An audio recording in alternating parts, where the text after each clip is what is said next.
Ready? Yeah. You made it? Got your steps in anyway. Exactly, that's a good thing. Good evening, everyone. I call the Marlington Local School District Board of Education regular meeting to order on Thursday, August 19th, 2021 at 7 o'clock p.m. Would everyone please rise for the Pledge of Allegiance? I pledge allegiance to the flag of the United States of America and to the republic for which it stands, one nation, under God, indivisible, with liberty and justice for all.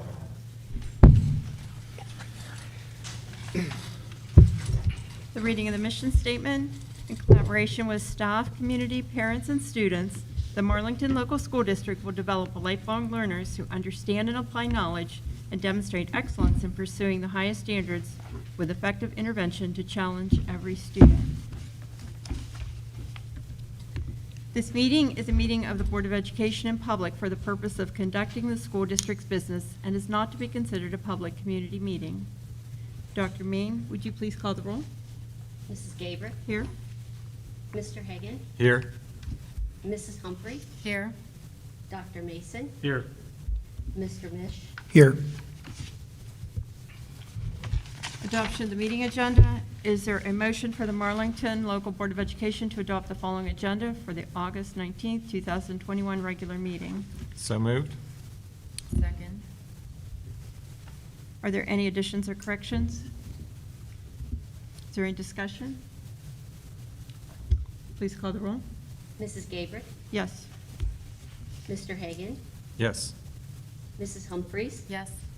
Dr. Mason. Yes. Mr. Mish. Yes. Approved 5-0. Public participation. Dr. Main, do we have any public participation this evening? We have two. The first is Rob and Melissa Bertrand. It's just gonna be me. Oh, okay, just Melissa Bertrand, and of 1870 Center Court Alliance, and she will be speaking on the topic of masking.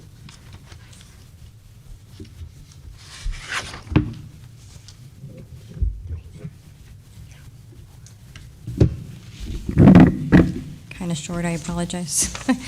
Good evening. My name is Melissa Bertrand. My husband, Rob, and I thank each of you for your service on this board and taking the time to be here this evening. We understand that decisions will be soon made on the mask policy for the upcoming school year, and that Governor DeWine is leaving it up to the individual school districts to make that decision. So as with that, as parents of a student who attends Marlington High School, we wanted to share our concerns regarding any mandated mask policy. Over many months, we have done thorough research on a couple of resources from which are included in these handouts, which I'll pass out to you. There have been no clinical trials showing that masks are even effective against the spread of COVID. However, there are plenty that show the potential for significant harm, particularly to children. As a result, the wearing of masks should be optional and not mandated. Research shows wearing masks for extended period of time can, 1, be psychologically harmful to all school-age kids. It can cause kids to develop unnecessary fears and depression, compromise their cognitive performances, delay language development in young children, and increase suicide ideation among students ages 13 to 18. Masks can also bring many health issues. This includes, but not limited to, strep infections, headaches, anxiety, inflamed gums and cavities, bacterial pneumonia, and lower immune systems. Long extended wears of masking can also lower oxygen levels, raise CO2 levels, increase stress hormones, and cause dizziness and shortness of breath. Given these facts and our concerns as parents, we are respectfully asking you to make any mask policy voluntary, and we thank you for listening to our concerns tonight. And I have handouts that will back up the things that I mentioned for all of you to look at.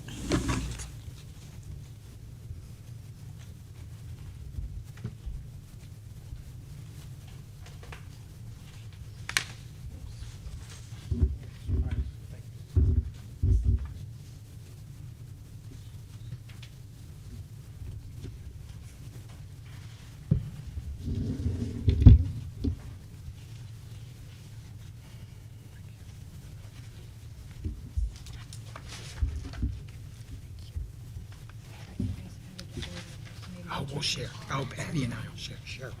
Thank you. The next speaker is Rob Bertrand, and he is from 1870 Center Court, and his topic is critical race theory. Yes, thank you. I wasn't planning on speaking this evening, but when I saw this on the agenda, I could only help but hope that the only reason it's even on here is for us to universally decide tonight to never speak of it again and to not institute it at all. Thank you. Never mind.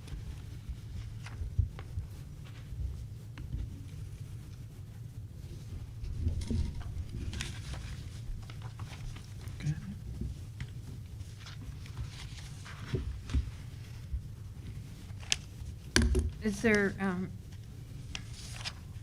under new business, we have committee changes. Is there a motion to approve the following committee changes for the remainder of the 2021 year?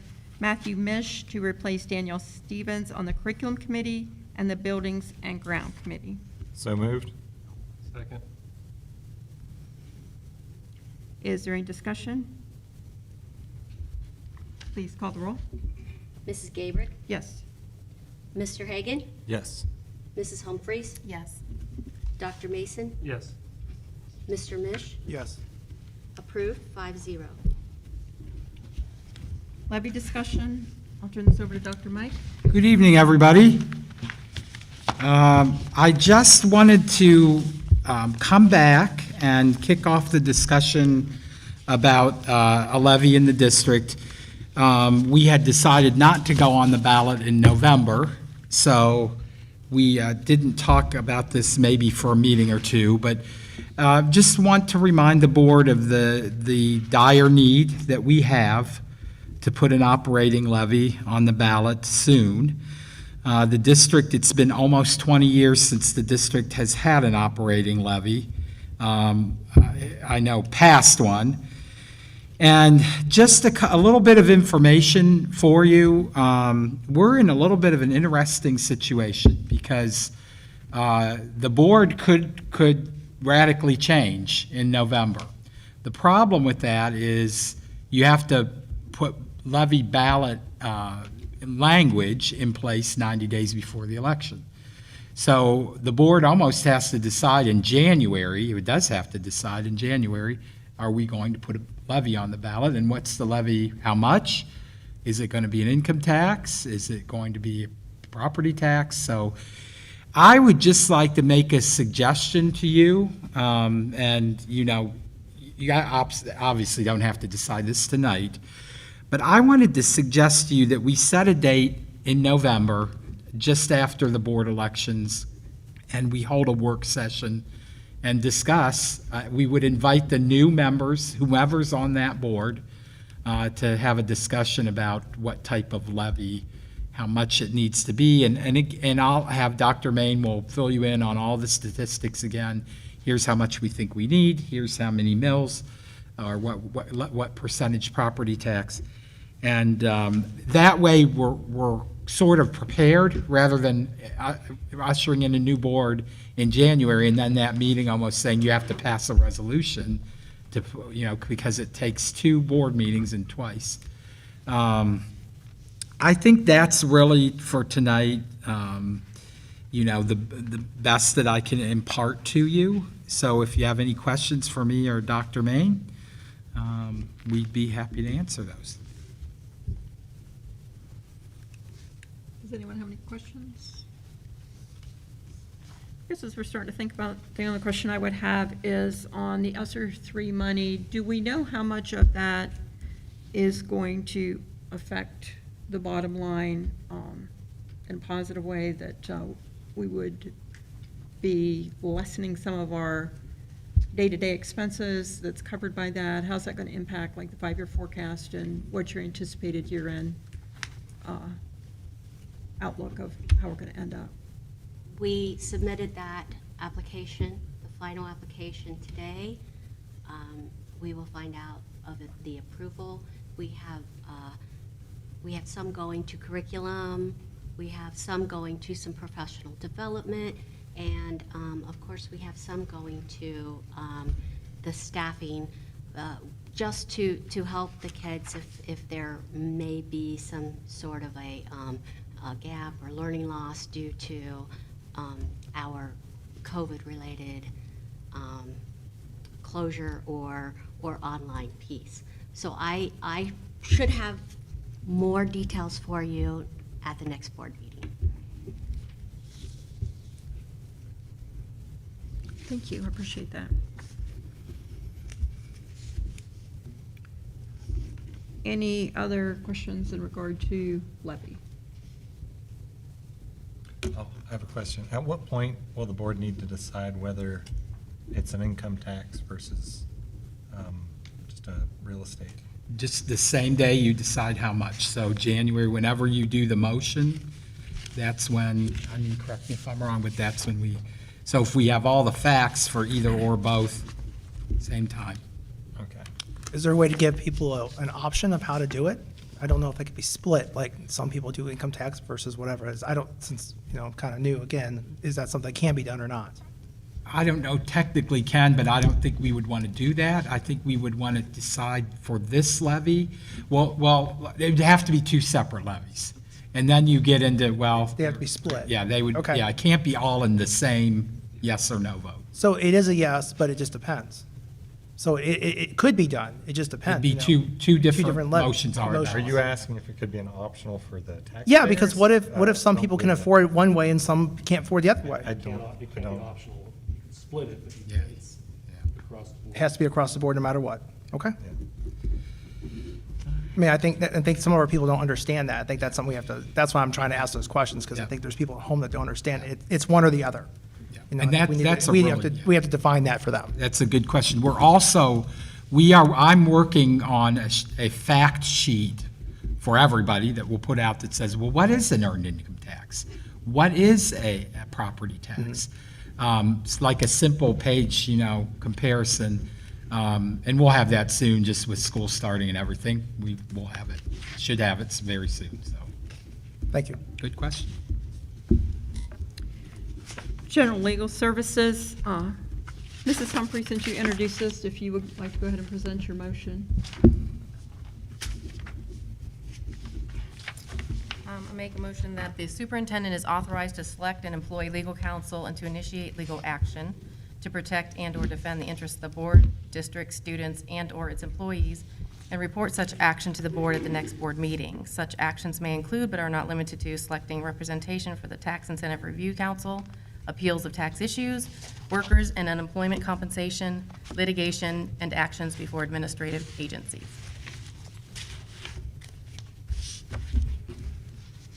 Are you presenting this in two separate motions? Yes.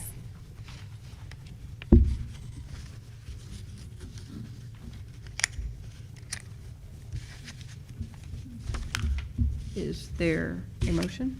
So that's your first, that's. That would, yeah, that that's would be your the first okay. motion. And is there a second to that? Second. Is there any discussion? I think this is a good time we can save some money. So that's why these are being introduced. We can, the next motion will explain that. We can go back to using the representation that we're already really paying for largely with the ESE contract, so. The superintendent is already authorized to select and employ legal counsel and has been doing so. I'm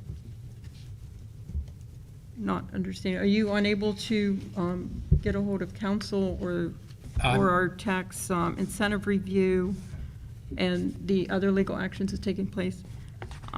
This motion, I think, just was put on the agenda recently. I'm not understanding. If you could explain where your hands are tied on this one. So I'm bound to use one law firm. And then, if you remember, I asked the board if you would change firms for property tax. I don't remember if I was here when we asked for construction and levy. I don't think that was us. And then we asked if we could do for tax.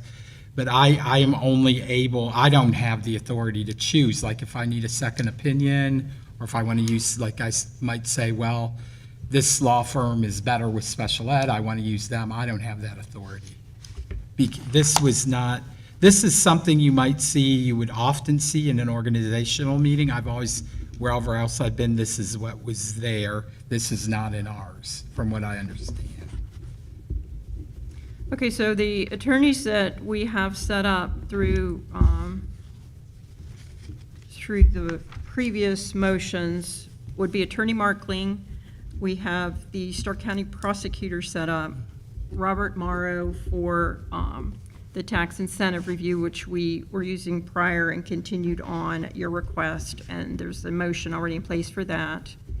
And Bricker Neckler, there's 2 separate motions that have been approved, which were for building construction, and then we expanded that for income tax levies. All levies. So those are the attorneys that the board has approved. Which attorneys are you asking? So I would like I've had the freedom before in other districts, I would like to be able to select the attorney. Okay, well, which ones, I guess, are you asking the board to approve? I'm asking the board to give me the authority to select who. It would be like if I were, lawyers are somewhat like physicians these days. They specialize. Special education, union contracts, some specialize in, Title IX. I mean, it just would depend. Okay, so, with your experience, what attorneys do you have in mind, I guess, if you could give the board an idea? So in the past, I've used John Britton's firm, and I did, with the board's authority, before we kind of lost the board member, and I did speak with that firm. They have a local representative. They have offices in Cleveland, Columbus, and Cincinnati, but they also have a Canton office. So I spoke at length with him. Their firm does do contracts, they do special ed, they do everything. They have a whole firm that we could use. And then some of you know that have been on the board, there are times when the board, the good decision is to use the firm Peppel and Wagner. Peppel and Wagner have been in our area for a couple of generations now. If any of you have been, they present the legal update that they invite you to. Those would be, I guess those would probably be the ones that I would look to, in addition to being able to select the ESC is one of those. Would this permit you to then get This, information so, from the ASC? not this alone, because the board passed a resolution that I'm banned from using the ESC, so you have to rescind that. Well, actually, we did pass a resolution that fixed that one, which that was resolved Or 2.2, is that it? in October, that does allow you to use the ESC. So the ESC's attorney said that is not a valid motion. It's not, it would not pass the Ohio bar. She could not, she would not be able to represent us under that motion. That motion was made by, that resolution was created, I think, by the current legal firm. right. Firm. I'm just And giving you the facts. I guess either you or Karen maybe can answer this, since we're talking about the ESC, is, I guess, can you explain how the ESC operates as a legal firm? And if you can show us what type of contract they would have as a legal firm? It's what's been used for years, Carolyn, and you know that. Before you changed to Markling in March of 2020, it was something that has been in place for years and used whenever we can, so that we have a certain amount of hours that is given to us. It's included in the contract price that we already pay them. We're paying the ESC for things we're not getting with this legal contract. We can save some money, and that's what we need to go back to the contract that we had. That's with the ESC, allowing Mary Jo Slick to do things that Matt Markling's been billing us for. We're probably approaching close to $100,000 in 18 months. that we would not, we probably wouldn't have cut all that cost out having used Mary Jo Slick, but we could have cut a lot of that out. Why aren't we saving money when we can save money? It just makes sense. Well, how much do we pay the SCE, the SCE, or, you know, yeah, thank you. So how much do we pay them annually, monthly? How much does that come, I mean, what's the difference? Karen? I Do you know don't, I what don't the have cost is? those figures, but the figure, I would have to check with legal count. They've broken down how much, if you look, the whole county uses Mary Jo Slick. Mm-hmm. So we don't at all, and I think there's one other district. So they take all the students in the county, what does she cost per student? But we're still paying them even though we don't use No, them. we are Correct. not, we're We not pay- paying that. They factored that out. It's a very, all That's what I I can wanna know. say, I know I could say it's a very minute, small amount. And they credited that amount back to us from what they told us. Okay, so they're paying. It's a they- very so small We got the amount. money back from them not using them, and Yeah. we're using that to play Markle. Is that correct? Well, Doesn't pay marketing. no, because It's way more expensive. Okay, so we're paying, according to the High Revised Code 3313.845, we are paying the Stark County ESC for this fiscal year $184,742.64. Now, that does include Preschool. several services. Largely preschool. Part of that is Mrs. Slick as part of her services. We haven't been, I mean, we have asked for a breakdown of that. We don't have that exact amount, that the portion that she's included. I have that amount. You but have that? I guess I'm allowed to say, her share is $5,000 a year is what Marlington would pay Mary Jo. And Okay, so The Markland's vast Markland's getting how much? Well, he gets $300, almost $285 an hour. I don't have all the figures of what we've paid him. Okay, now the rest of the story is Mrs. Slick doesn't do all the legal work. She does some of it, but then she subcontracts And she it subcontracts out to a out. specialized person for doing Correct. that. So So how there's- much is that, That how much she's- is that, wait, how much is that charge? Do we get? Oh, Do you see what I'm saying? I wanna- depends- that's what I'm depends saying. on It the varies, service. right? So It's again, in the approximately- long run, what makes more sense? Getting rid of both of them and picking just one person? Or do you go back to that, you go back to Stark County and then we just, what's the cheaper version? Let me, maybe I can help with a little bit with this. There are many, I'm surprised that today, every school board doesn't have to employ an attorney like they employ, because every day they're legal. When I can give you an example, when I've always used Mary Jo in the past, there are simple day-to-day things. I can just pick up the phone, and in a couple minutes, she tells me, and then we don't pay for that. Right. Really. We get legal updates from her, which Patty and I then don't have to research. If the whole county gets a public records request, she writes it. Patty doesn't have to it's a time saver. And I'm just giving you the facts. I've been doing this for 14 years as a superintendent. Mary Jo is the contract person in this area. She is the best. And when you do bargain a contract, that takes a lot of hours. So I can tell you, there would be a significant cost savings using Mary Jo Slick. Guaranteed. Guaranteed. Okay. I'm not saying anybody's a bad attorney. No. I'm not saying. Nope. If you're asking me, cost savings, quickness of response, being able to get, updates, there are many things. There are many things that on a daily basis, or on the weekend. Yeah. I've talked to her on Sunday. I can pick up the phone and. It's just more cost effective for yeah. the school, Yeah, is what you're saying. it is. Okay. Can be. I'm not saying I didn't, at other places, I didn't use other attorneys. Mary Jo is not a special ed attorney. If you need that, I always look toward John Britton for that. Everybody mostly uses Bricker and Eckler for construction. We do too. Bricker and Eckler for levies, we do too. So And those are based on short-term usage. those are mostly short-term project uses. I mean, if we are looking, if the goal is to save money, as Karen has mentioned, the Stark County prosecutor is actually the only one that is free, that never sends us a bill. So I'm wondering why we're not using their I services could more talk. often, because they So- are listed in our motion. Okay, so I can answer that. So Debbie Dawson is that person. Correct. And the first time I called Debbie, 3 weeks later, she called me back. And Debbie, I don't know if any of you know Debbie, she's been working there for like 30 or 40 years. She has never, ever, ever, ever, ever represented a school district, ever. She said, I've never been asked to do that.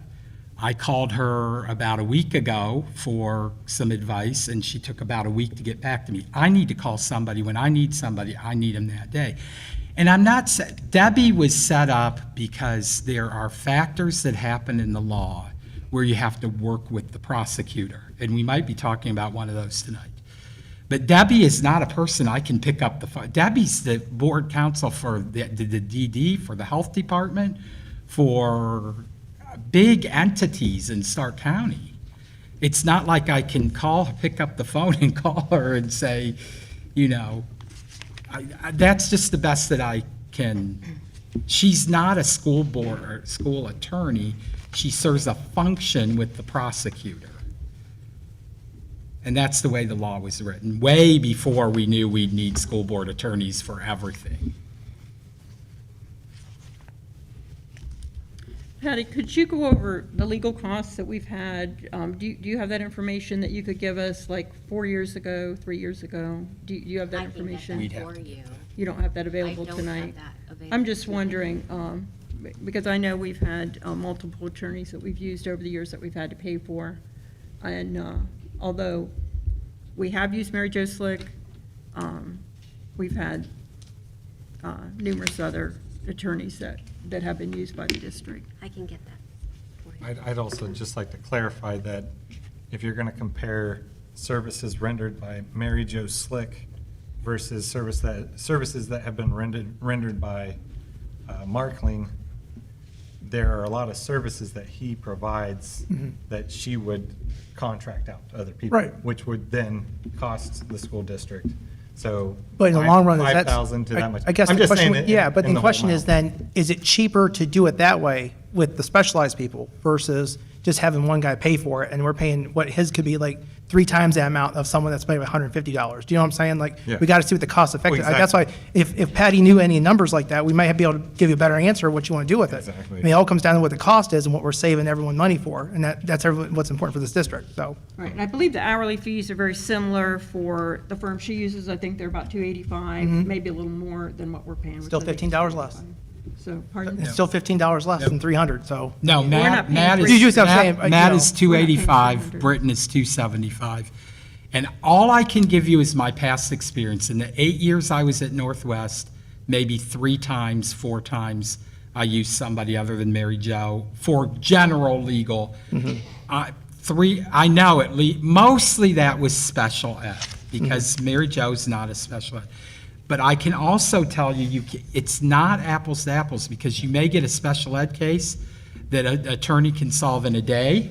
You may get one that it takes a year Yeah. Yeah. for an attorney to solve. And you can't even, So- yeah, you can't even compare year to Can't, year yeah. the school's expenses for. Oh, it's gonna always, differ it's always, based on- it's fluid as the motion, everything is, so, no, I get that. But you really need to remember too, you know, the other things that he said. She does legwork on things that cost them time, you know, if they have to look up there. So they're double doing something that she's already doing and providing the information right away. So that's the value also. Well, everything saves time that we can do in the long run is what's going to benefit the school is what matters, so. And I know we have a new board member, I want you to know, the attorney works for the board. This is your decision. Whomever you choose, whatever firm, and you know, Mr. Markling isn't a firm, he's a one-man, he says firm, and I'm not saying bad things about Mr. Markling, but he's not a firm. He's just one person with no secretary or paralegal that I know of. But whomever you can, and also you can employ an attorney with a shingle. You don't have to employ a firm. Yeah, it's my understanding that he does have additional attorneys, so I I- wouldn't want to misrepresent that. Yeah, he's that told the me one he person. doesn't. I thought there was, Isn't it I thought he McGowan had that. and Markling? Mrs. McGowan is long, I think, retired and rode off into the sunset. Okay. I asked him because I know Susan, and he said, no, he doesn't. because, it's like when you buy a firm, sometimes you keep that name. Okay. I don't know that Bricker is still with Bricker and Heckler at all. So Okay. are we approving with this resolution every attorney in the state of Ohio? Are we going to limit it to the So- ones you've asked So for? if you're that's up to the board. This is the resolution that many, what I'm told, many school districts have. I do know that they're of a school district that provides a list of attorneys. That's totally up to the board. I would like to think at some point you would trust my expertise, but it's up to the board. Dr. Mike, what is the information we're not getting from Mary Jo because we haven't employed her? We do not get any legal updates. We do not, from Mary Jo, we do not get any of the writing. Like, whenever she studies a case and says, hey, you need to know about this, we don't get that. Again, Patty doesn't get the service of the public records requests, and we get probably gotten more since I've been here than I've ever gotten in my whole career. We get a lot of public records requests. And you often need an attorney for those, and she does those. Now, does she provide both sides of the fence of information, or just one side of information? When you ask for questions and stuff, does she What like, do you mean? I don't know, I guess my question would be like, is it always like, is it geared towards one way, or is it like a bipartisan, kind of like? Oh, she's not, she You see what I'm gives you saying? an opinion. Yeah, I don't She want an gives you opinion, I want to know just the legal- facts is what I'm getting at. I would just know, she just didn't tell you to state the so- facts. So that's like, you go to your doctor and he gives you an opinion. She gives you an opinion based on her expertise, which is probably 50 years at this point, 45 years. I have never taken her to act partisan or anything. I've seen her, I've gone round and round with her about things, but she's the lawyer. I mean, she's got the backing. I mean, I don't always agree with her, but you have to, again, you have to decide. I don't always agree with any of the attorneys I've ever worked with. Who does? So, I mean, Well, the board had passed a resolution back in March, or back in October, that was to give you the authority to be able to get that information, and Mary Jo Slick chose not to give it to us, and that seems very questionable as to why you're not getting it, because all the legal action we have, or all the legal documents we have are in place for you to get that. So I find that very disappointing that she's not giving you. she's saying they're illegal. That's why I'm not getting them. And she's the lawyer. I'm not going to argue with her. I'm going to, The next resolution that I'm going to present addresses that, because there was a resolution that terminated all legal services.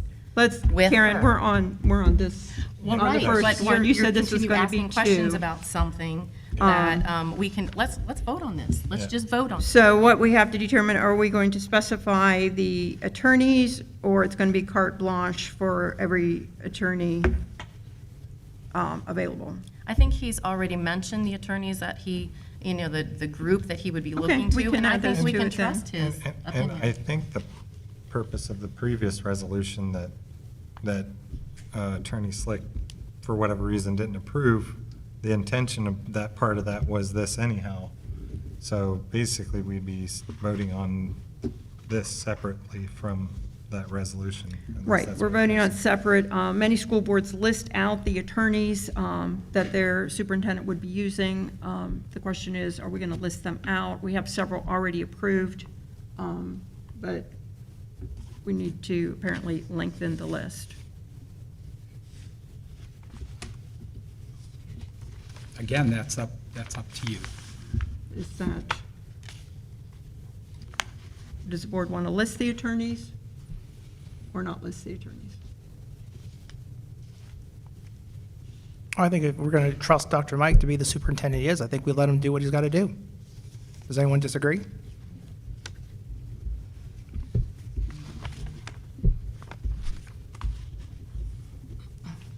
I agree. Thanks. All right, any other questions or discussion? Please call the roll. Mrs. Gabrick? Pass. Wait, oh, I don't know what that means. Call me, recuse call me at the or, end. Call me at the Oh, end. okay, I'm sorry, I've Oh. never heard that one. Mr. Hagan, Yes. Mrs. Humphries, Yes. Dr. Mason, Yes. Mr. Mish, Yes. Mrs. Gabrick, Yes. motion approved, 5-0. Mrs. Humphries, would you read the, or propose your second resolution? Sure.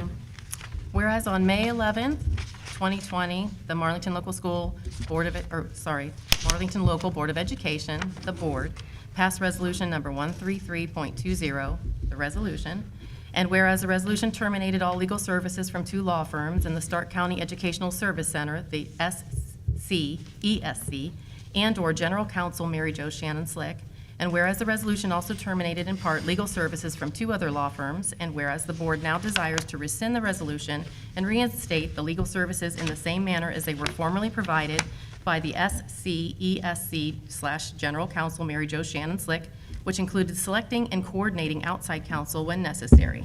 Now therefore be it resolved, number 1, the board rescinds resolution 133.20 and reinstates legal services from the SCESC General Counsel Mary Jo Shannon Slick in the same manner as those services were provided prior to the resolution. Number 2, the legal services reinstated include the same authority the General Counsel has always had to continue in her discretion to coordinate and consult with outside counsel.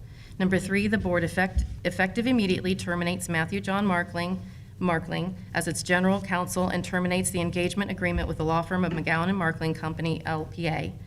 And number 4, the law firm and Markling shall immediately transition any and all legal files and outstanding legal matters to attorney Mary Jo Shannon Slick. Is there a motion to approve the resolution that Mrs. Humphries just read? I'll second it. Karen, was that first? I made the motion. Yes, I make the motion. Is there any discussion? Go ahead, Dr. If I might, and I know, Mrs. Gabrick, you've been on the board a long time, so this may help you with your decision. When it says Mary Jo Shannon Slick, which includes selecting, coordinating outside counsel, I don't have to take her outside counsel. If I don't like her, or if I call the board leader or the board, we meet and we say, we don't want that, we'll pick our own, I'll pick our own. We don't have to go, it's a recommendation. Does that need to be added to this resolution? No, Okay. because that's the capacity she has always, that's the law. I mean, you don't have to take legal, you can hire whoever you want for your legal counsel. Thank you. Well, as we previously tried to reengage services with the ESC, I'm perfectly fine with this all the way up till 3 and 4 of this. Is there no way we can retain board counsel and still have representation through the ESC? How is that I'm the sorry, boards cannot have? That's attorney-client privilege. You'd have to bring her to executive session to tell you. There's to me, there are some very suspicious. good reasons, but I believe those are attorney-client privilege. Okay, well, I just don't think terminating counsel, or, terminating contract with counsel in the middle of dealing with matters to transfer those over to new counsel would be very cost-effective either. In my mind, the best way to go forward would be to, as we did, permit you to choose counsel in the future, also to try find a way to reestablish the relationship with the ESC without having to then stop everything that's already in the middle of cases and matters that are being resolved, that we could move forward. And I just don't understand why there's no way that the board can retain counsel for the board and have that totally separate from the deal from the ESC. Well, that's kind of what happened when Mr. Markling was brought on. What? That was everything that was the board's terminated. choice, Karen. Well, this is This going is to be Mary the Jo board's Slick's, choice. this is Mary Jo Slick's choice. This is Why going would to be the she- board's choice. Excuse me, why would she have this much power over the Marlington Local School Board that she can choose what attorneys we're going to use? She does not. Well, apparently Well, she does. obviously does, if we can't have board counsel Markling. You just said she doesn't, She but does not. obviously. if We she- we can vote on this and I think we need decide. more clarification. She by law cannot work with Matt Markland. Well, we're not asking her to work with Matt Markling. She would have to, because she has to consult with, I mean, it's just the way it works. And I don't want to get too far into the weeds, because technically, now we're getting into what should be executive session and what one of your attorneys should be present. Well, I think we should have both of them present, I guess, before we I would- make that decision. I wouldn't advise that, but that's up. Well, somebody needs to Oh, be I- there to explain it, because we don't even know why she is going to preclude us from using our general counsel. And I would say with a decision of this magnitude, having a new board member that hasn't been a part of any of these things going on till this point, I think that would be beneficial. Well, I might not have made decisions, but I've been listening out there in the and as a spectator too, Yeah, so I but- kind of know what's going on. I know it was on executive session, but I've but been as far kind of as reading up on executive things session. that have been provided to me, so I can be up to speed as quick as I can. Yeah. You know, the way I take it is if there's a way we can work on it, maybe this needs to be an executive session thing, because obviously the five of us can't get this done in here. This needs to be a talk, but we also need, I think the issue here is there a way to, instead of just terminating it today, is there like a transition phase? Is there something that can go in between the two? That way we all get what we want out of it to make the right decision for the community. What do we need to do to make it so it's fair for both sides? What are you guys both willing to give up? And then what are we all willing to give up? Because that's what's, I'm hearing it right now. So what do we need to do to give it up to make it right? What do you want, Carolyn? And what do you want, Karen? I'm just going off of what I'm saying here. And the fact of the matter is, you want to terminate right now. Got it. Okay. You don't want to terminate because you think there's a problem. So what is the middle ground between all of that? Apparently, it's executive session. So I think we're going to have that, but. Is that bigger- you as saying that as the president of the board, or saying that as just another board member? No, I think we need to hold an executive session with the entire board, with perhaps, I guess Mary Jo Slick is the one that holds the key to why she can't work with Matt Markling, so I would assume we need to schedule that with her to Yeah, get the I story. would think you might want to hear from her. Well, I'm thinking if that's what's going to make the best decision to make this fair is what we need to do.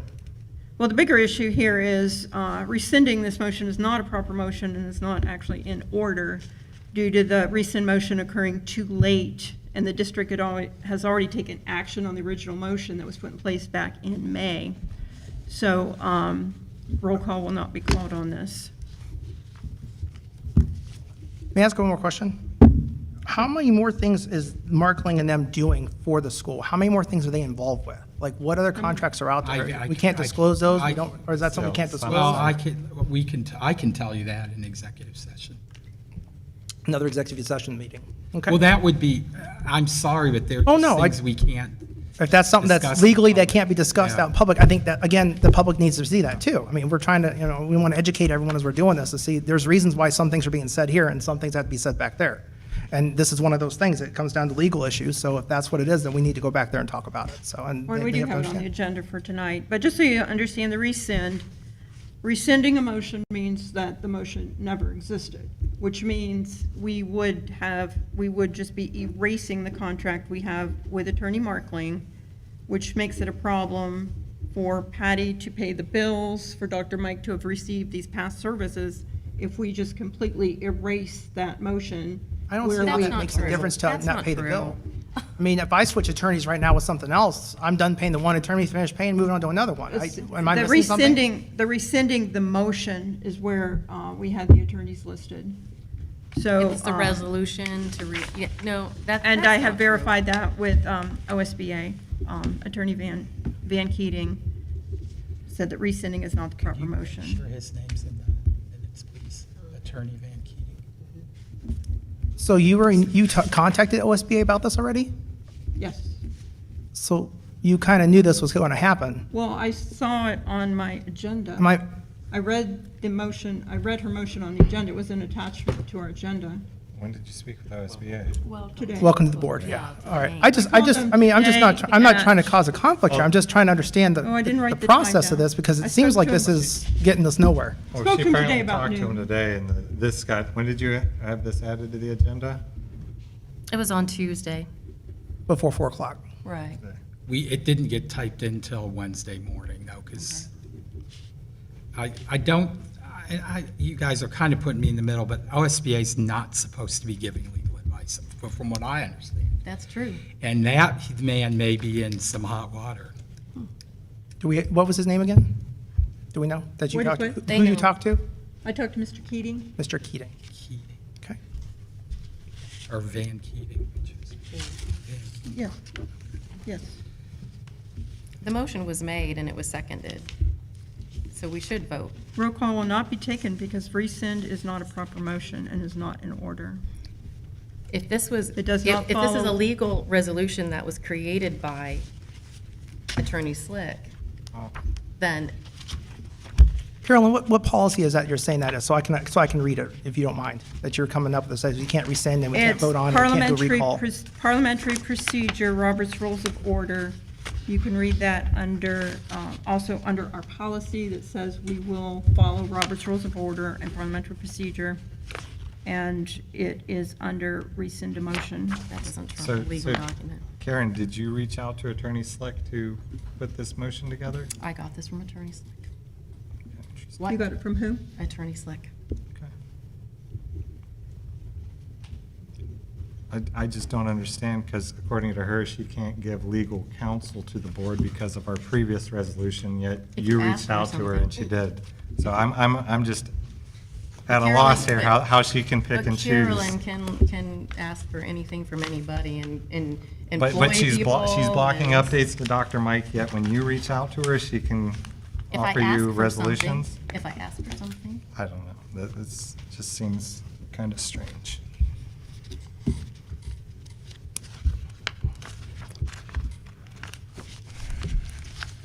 All right, so my recommendation, Dr. Mike, is for perhaps our next board meeting, if you could invite Attorney Slick to the meeting for an executive session meeting, and then we will not take action, any further action until after we have Whatever spoken to her. whatever the So- board directs me to do, so if I'll you do. can- Would you Sounds- prefer making a motion to table this since she wants a vote? Would that be more appropriate? You can't really table an inappropriate motion, but you're All right, welcome, all right. you're welcome to do it. the motion was made, we need to vote on this. It was seconded, it's standing. We only vote if a motion is in order. Rescinding a motion is not a proper motion, it's not in order, per Robert's Rules of Order, per parliamentary procedure, and per our own board policy. Okay, Robert's Rules of Order is not a law. I mean, it's something that is a guideline. This is something that, as a resolution that was introduced and seconded. If you want to call the roll, you call the roll. Patty, please call the roll. Mrs. Gabrick, Pass. Mr. Hagan, No. Mrs. Humphries, Yes. Dr. Mason, Yes. Mr. Mish. I'm gonna have to go with yes. Oh, sorry, what did you say? Yes. Yes, it is. 3-1.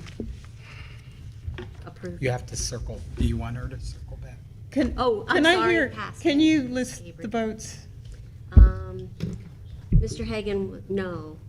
Mrs. Humphries, yes. Dr. Mason, yes. Mr. Mish, yes. Mrs. Gabrick, pass. So I need to circle around. Mrs. Gabrick. I will abstain due to this not being a proper motion, and we shouldn't be voting on any of this. And I feel it's a conflict of interest for us to go against Robert's Rules of Order.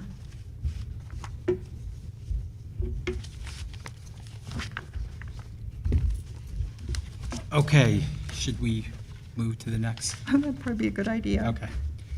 I have presented to you, just like any other handbook, we have to update our DDA. That's our Digital Learning Academy. We have to update that handbook. And, just, there really aren't huge differences. The only difference is that the state lawmakers said that now if you are traditional K-12 institution like us, there has to be at least some little bit, at least, of in-person. We do that anyway. We have an orientation. We bring kids in if they fall behind. So This is the DDA handbook for the next school year.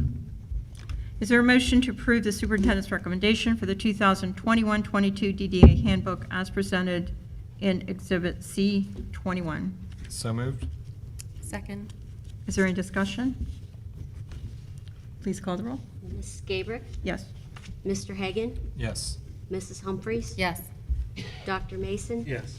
Mr. Mish. Yes. Approved, 5-0. Transportation in lieu of, the state of Ohio provides a monetary amount for children that attend private or charter schools if they're within a certain distance, and there's some rules that govern that, but these parents have requested that in lieu of payment. We don't have the official, what it is this year. Last year was $250. Is there a motion to approve the superintendent's recommendation for the transportation request as presented in accordance with Ohio Revised Code 3327.01 for the 2021-22 school year? Reimbursement to be determined by the state, which you said 250? It was 250 last year, but they haven't given us the amount yet this year. And that was total, right? Per kid, 200. 250 Is that per per kid or kid. per family? Per child or per family? Is there a I motion? don't remember. So moved. Second. Is there any discussion? Please call the roll. I'm sorry, was that Dr. Mason the second? Yep. Yes. Mrs. Gabrick. Yes. Mr. Hagan, Yes. Mrs. Humphries. Yes. Dr. Mason. Yes. Mr. Mish. Yes. Approved, 5-0. The next one is Carefree Education Service. We have decided as a team, especially curriculum team. Excuse me. Oh, I think you. Bus routes. Bus route. I'm sorry, sorry. Bus routes. I got ahead of myself. I'm sorry, there should be something added to this. It should be recommended to approve, but you do know in policy, the superintendent has the authority to change bus routes if need be. I mean, that's just if we need to adjust them. I think that goes without saying, but just so you know. So you said we have to add something to the action? Is that I what you don't think said? so, because that's in board policy, now that I think about it. Is there a motion to approve the bus routes for the 2021-22 school year as listed in Exhibit D I'll motion. 21? Sorry. I'll motion it, go ahead. Second. Is there any discussion? Are we providing a seat for each student Oh, in the district? Here, or- yeah, here, I made some notes. Okay. A couple board members had some questions on it. Okay. So we're doing what we did, the protocol we did last year, which is 2 per seat, trying to get siblings, if we could, next to each other within reason. I mean, we try to keep the younger kids toward the front of the bus as much as possible. We're doing all the same disinfecting. Last year, we were not able to eliminate any bus routes. The problem is, you still need to run the bus, even if a few kids don't get on. And then any day, those kids can say, I'm getting back on the bus. So we couldn't redo any bus routes. But we do look at the elementary routes, especially after school starts. Does that answer? I think a couple of you have questions. You said My- two per seat. Is it 2 per seat or 2 per row?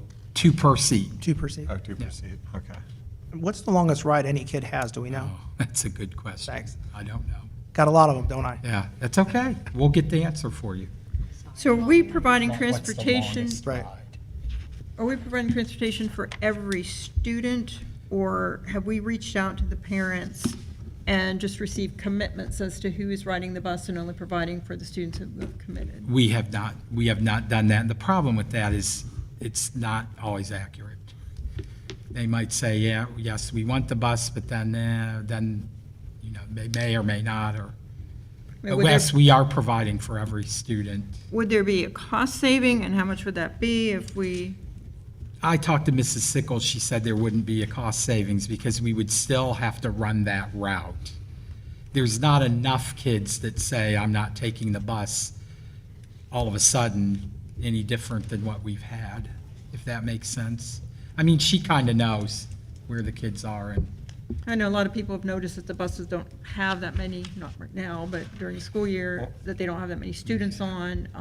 Well, last year Superintendent Knoll asked that more people that can drop their kids off due to, the COVID restrictions and spacing on the bus. That may have been part of that. We'll do our due diligence to count and. Any other questions? Please call the roll. Mrs. Gabrick? Yes? Mr. Hagan? Yes. Mrs. Humphries? Yes. Dr. Mason? Yes. Mr. Mish? Yes. Approved, 5-0. Okay, now Carefree Education Service. We decided as a curriculum team, Renee Cayley and I, especially Patty a little bit involved and Dan Swisher a little bit involved, and our principals. As you know, we don't have a reading program at all. We have an antiquated math program. And this company is a company of experts, math people, elementary reading people. And we believe with what we're going to supplement, with our teachers, these folks will come in and they're going to work all year with our kids. You have the contract there. This is a good deal for us.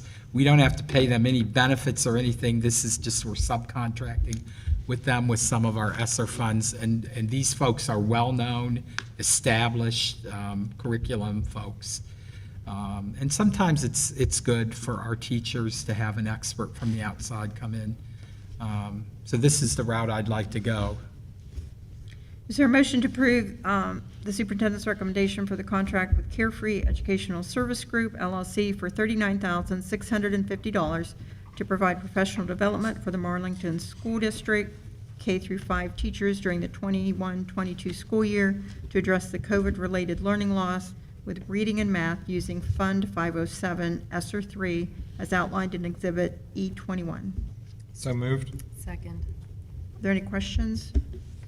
So they'll pay classroom visits to kindergarten? Is that how I'm reading that? They're all elementary, through mainly K1, K to 3, K-5. but K to 5, yeah. K to 5, I'm sorry, I forget our sixth grades in. I talked to Renee, actually. It really sounds like a good program. I had some questions for her the other day, and she really answered. She knows exactly what's going on with this. This is going to get us back on track for our kids' education. This was a good decision on your guys' part, so I'm okay with it. So these are additional costs that we didn't have before, but you'll use the ESSER 3 funds to pay for those. Am I Correct. understanding This that is a correct? people cost, yeah, it's not materials, it's a Okay. consultant cost, Okay. yes. Please call the roll. Mrs. Gabrick? Yes. Mr. Hagan? Yes. Mrs. Humphries? Yes. Dr. Mason? Yes. Mr. Mish? Yes. Approved, 5-0. Cops in schools, I would like to very strongly recommend that we bring Deputy Collins and Deputy Bogunovich back to us. They're deputies as a Stark County Sheriff. Deputy Collins is with us tonight. They live in our community, they know our community, they have children in our schools, and I am recommending that those are the two that we bring back through the sheriff. You have his contract there, and I have to say, the sheriff has been working with us tremendously since we've had even extra problems with school security in this country. He's been here, he's been visible, he's designated people to work with us, so I'm very pleased with our partnership there. And some of this is grant funded. We can get you the, And health and wellness. Is there a motion to approve the superintendent's recommendation for the following agreement as outlined in Exhibit F21 to have Deputy Collins and Deputy Bogunovich as the Marlington Local Resource Officers for the 21-22 school year? So moved. Second. Is there any discussion? What funds, you spoke about grant funds. Could you go into wanna go ahead? the funds that would be covering the cost of this? Part of the cost is through grant funds with the sheriff's department. The other part that we pick up would be our health and wellness funds that is designated for those such purposes. and I can get you a breakdown if you want, and Deputy Bogunovich is the one that wrote the grant, so a little extra hats off to her. Please call the roll. Mrs. Gabrick? Yes. Mr. Hagan? Yes. Mrs. Humphries? Yes. Dr. Mason? Yes. Mr. Mish? Yes. Approved, 5-0. The next item I placed on there, Patty and I talked about it. I'm not sure we have to have it on there, but better safe than not. Robert Morrow is our attorney that strictly does property valuation for us. He does everybody in Stark County.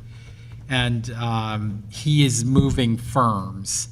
So we wanted to make sure that you knew he's picking up from one firm and moving to the other. It's all listed there in the contract. There's no break in service, there's no difference in fees.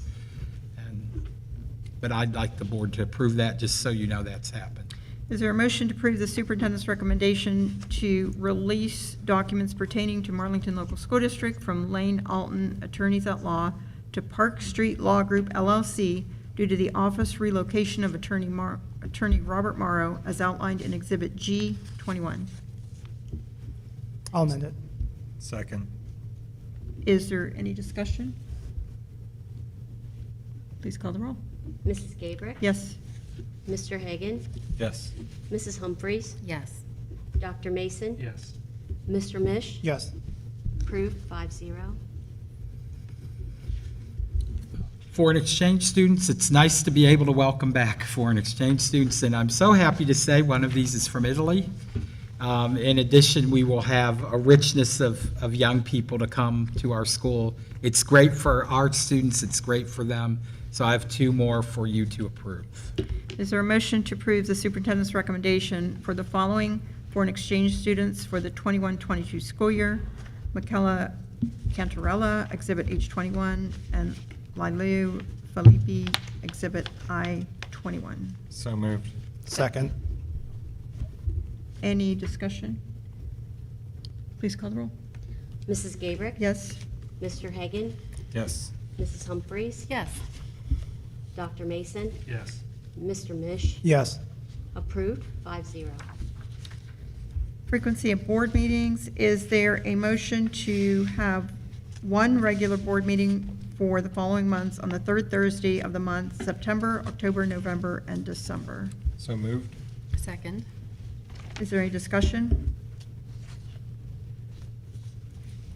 Dr. Mike, is there any need, as you see going forward, that you would need a second meeting a month, or are you No, going to be I'm- able to plan accordingly for one meeting a month? One meeting a month is fine. If we would need a special, I'll let you know.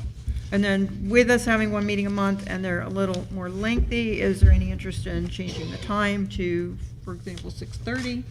Or do you want the meetings left at 7 o'clock? Fine. Or maybe, Either's- can we move it to what we need for what the discussion is? Is that something that can be fluid? Once we set the regular meeting, it has to stay at the time we set it. We could schedule a special meeting Okay. ahead of time at 6:30 or 6 if we had. 6:30 sounds okay. Or so, I mean, That's fine with me if we moved it.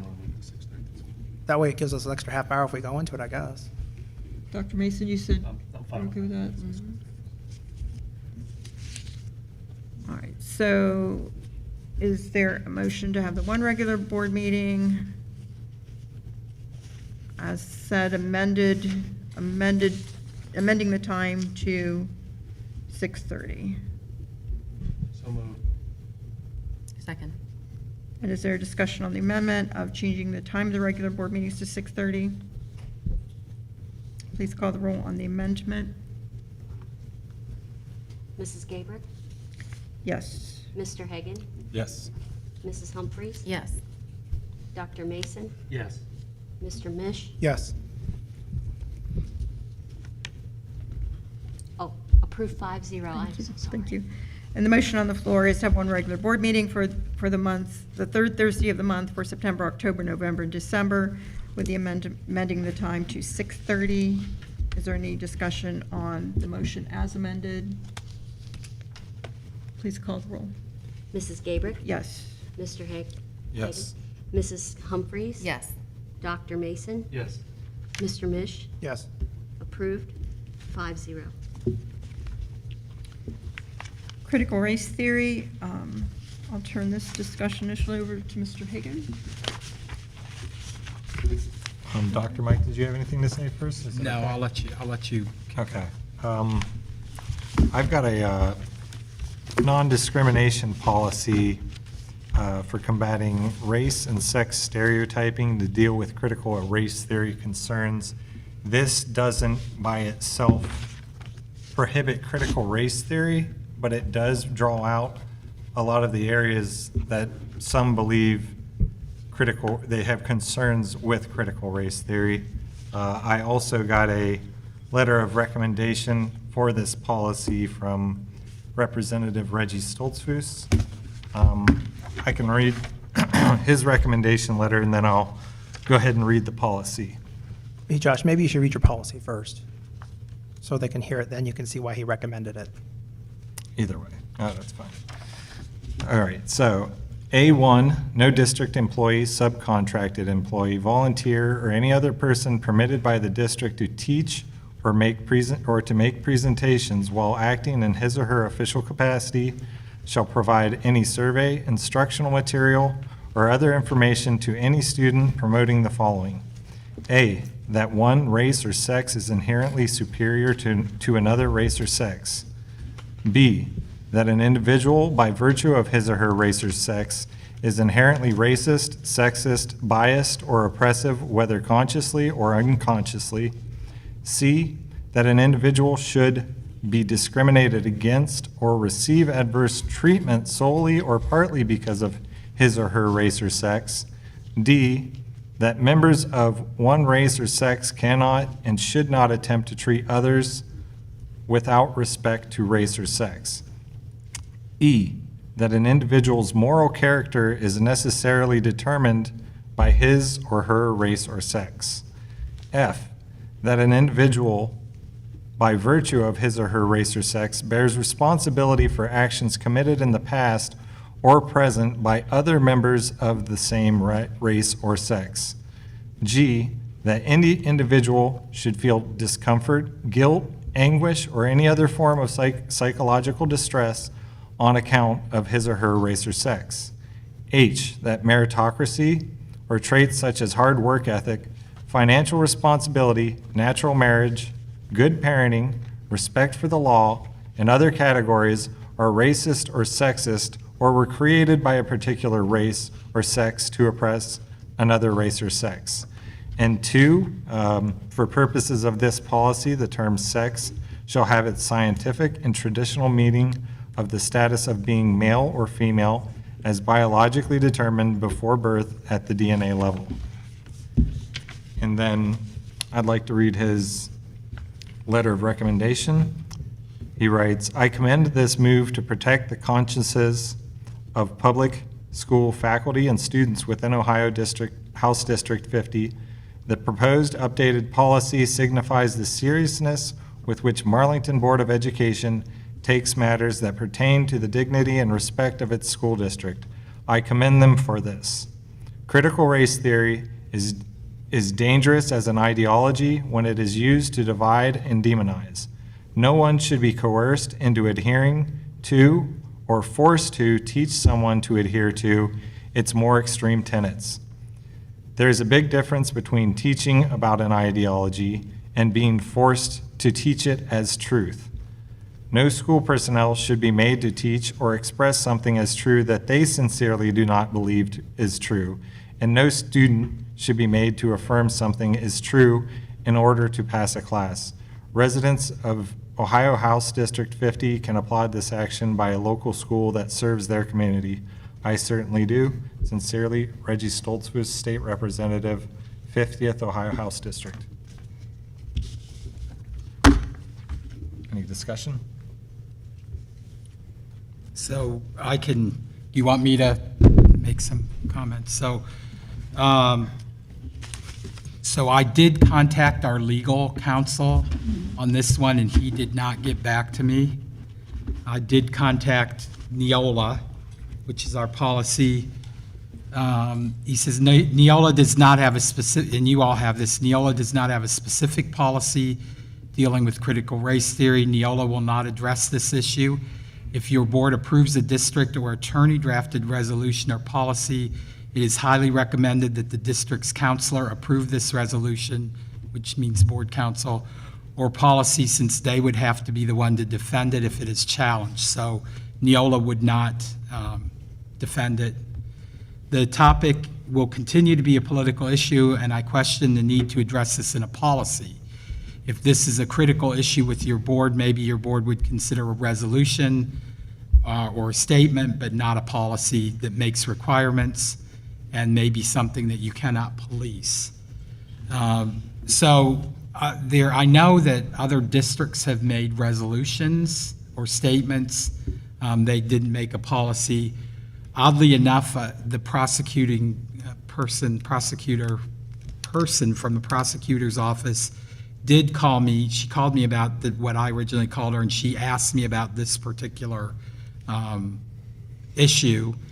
And she believes there are pieces in what Mr. Hagan read that would violate federal law. So I won't tell you what other things she said. Did she specify which pieces? She said, I can tell you the last line is in conflict with our board policy, as I see it. She sees it to be in conflict with federal laws and rules, regulations, mandates. She would have to give you the exact,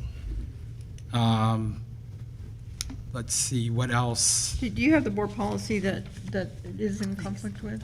Well, I didn't, Neola said they would have to go through. I think there is a policy on allowing teachers to teach controversial issues. That would have to be taken out of our board policy, according to her, according to the attorney. So in other words, this has not, your actual board counsel has not looked at that or given that. When was that referred to him? Last week sometime, probably. Okay. Maybe 2 weeks ago. Whenever you gave it to me. Okay. I could tell you the date. I'd given you Minerva. Minerva made a statement. I gave you their statement, in the Ohio Department of Education, well, resolution, I don't know that there's any different, made a resolution. I gave that to you as well. Yeah, Minerva's is a resolution, correct? Correct. and Yeah, I it's a gave that resolution. To you, yeah. No one in Stark County has made a board Policy policy. yet. And as far as I know, I don't know for sure. Minerva is the only one the last time I asked that made a resolution. So you said they haven't made a policy, but they are making resolutions? Most of them are not even making a resolution from what they're telling me. And Minerva made a resolution, and you have that. And if it was a resolution, then you're saying it wouldn't violate our policies, or? You'd have to ask board counsel. We have the federal government defines sex, and I'm just giving you the facts. The federal government defines that, and our board policy says we won't discriminate against, so you can't redefine that when the federal government is. And the federal government defines that as how? I would have to look to get that exactly. It's not that. So, and she did tell me that, so you do understand if you are sued for federal, you are not covered by our insurance. They could sue you personally, and I know they could. That's what she said, could. You might want to ask Jackson about violating federal policy, or Tuslaw about violating federal policy.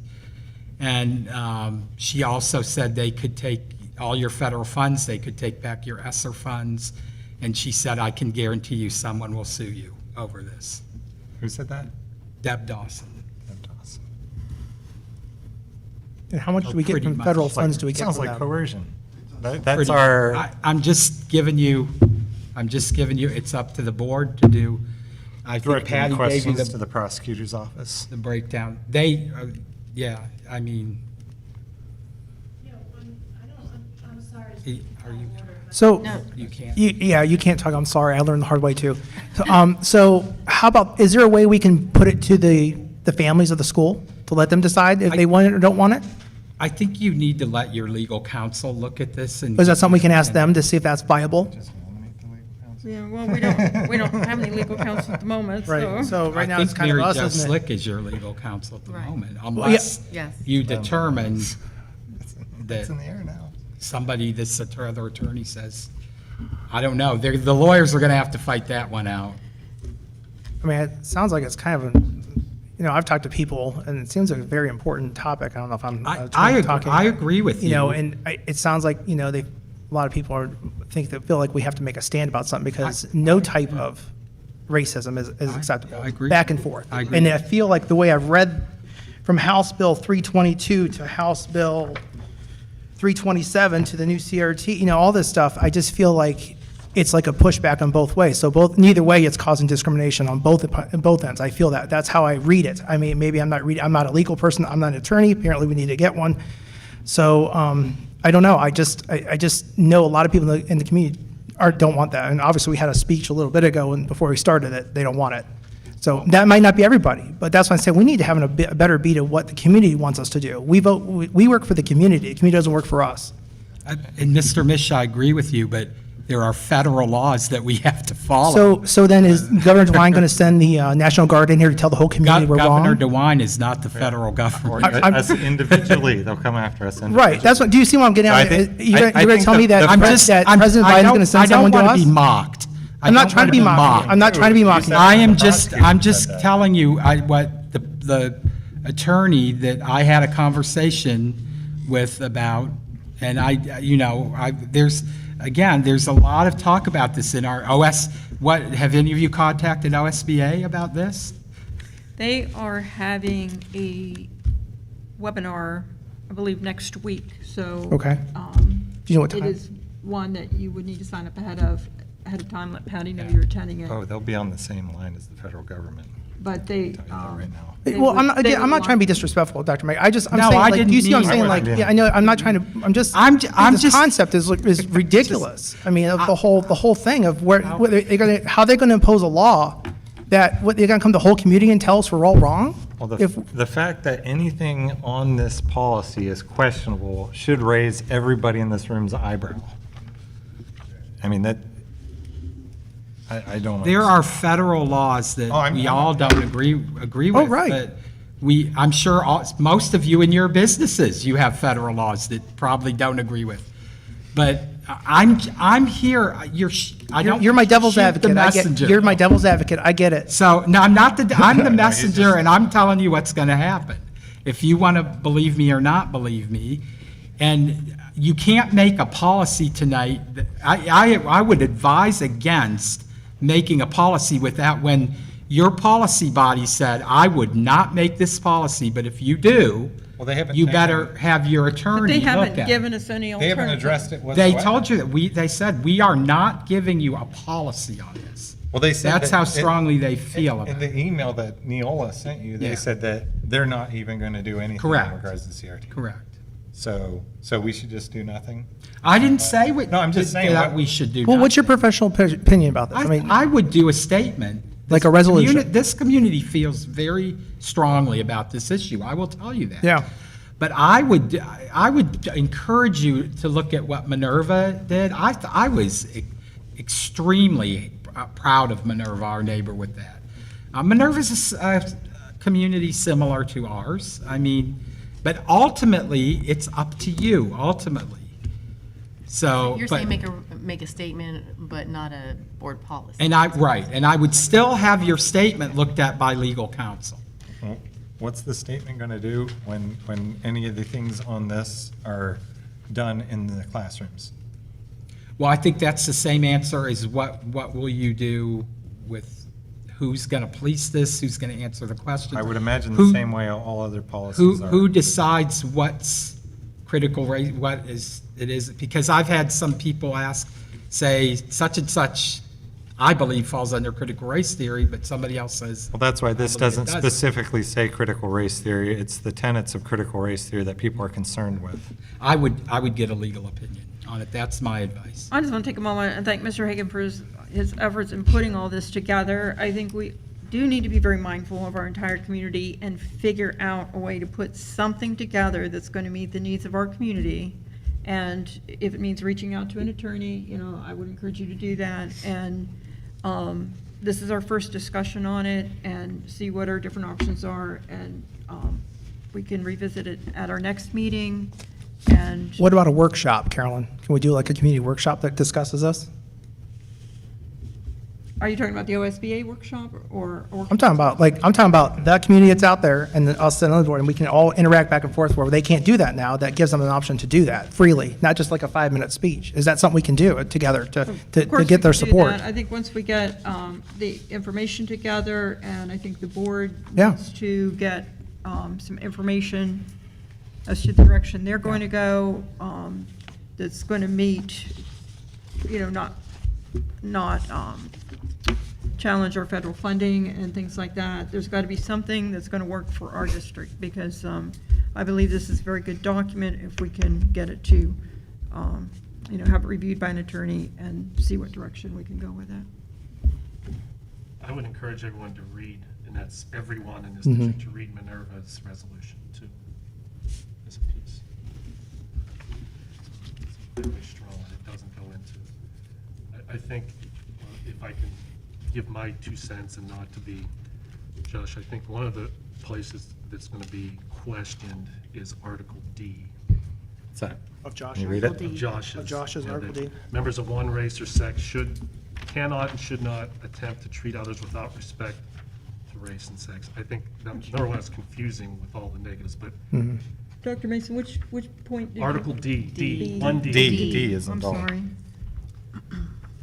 I think that's probably the first red flag that would go up on that. Because there are federal laws which, does that say no one should look at anyone in respect to their sex, or they should always look at everyone with respect to their sex or race? Well, this is saying that this shouldn't be promoted, that But which one way? Either way, it's wrong. Either way, they're Right. gonna have a problem with, They're you gonna- can't say, I right. shouldn't look at people without respect to their race or sex, and you can't say, I always have to look at people. This doesn't, It's- this doesn't prevent that, it just prevents from that being promoted, that this should be the case. That members of one race or sex cannot and should not attempt to treat others without respect. So what I'm saying is, it's like I said, it's unclear, but What Josh has written down there, if we tweak it, is that something we could do as a resolution? Would that be something you're willing to figure out to get the proper wording to get so that way it's fair across the board? Can we do that? I think the second one is the statement. two. That's the one that needs fixed. That's gonna be a big one. I mean, if that's something you can adjust with that, Josh, do you think we could do that? Or I'd like to get a recommendation from legal counsel, obviously. Josh, I'd be careful. No, just want to make it right is all we want to do. I would be careful on biologically determined. I can ask legal. Because biology is showing us it's not as clear as we might think. The more we know, the less we know.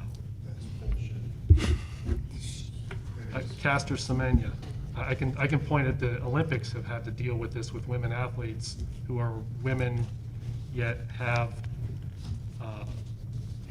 internal male, and their DNA is not, everybody's not XX and XY. There are That doesn't happen. heterozygous DNA. There is. I'm And sorry. what is the rate of occurrence of that? Maybe this I'm not saying it's a big number.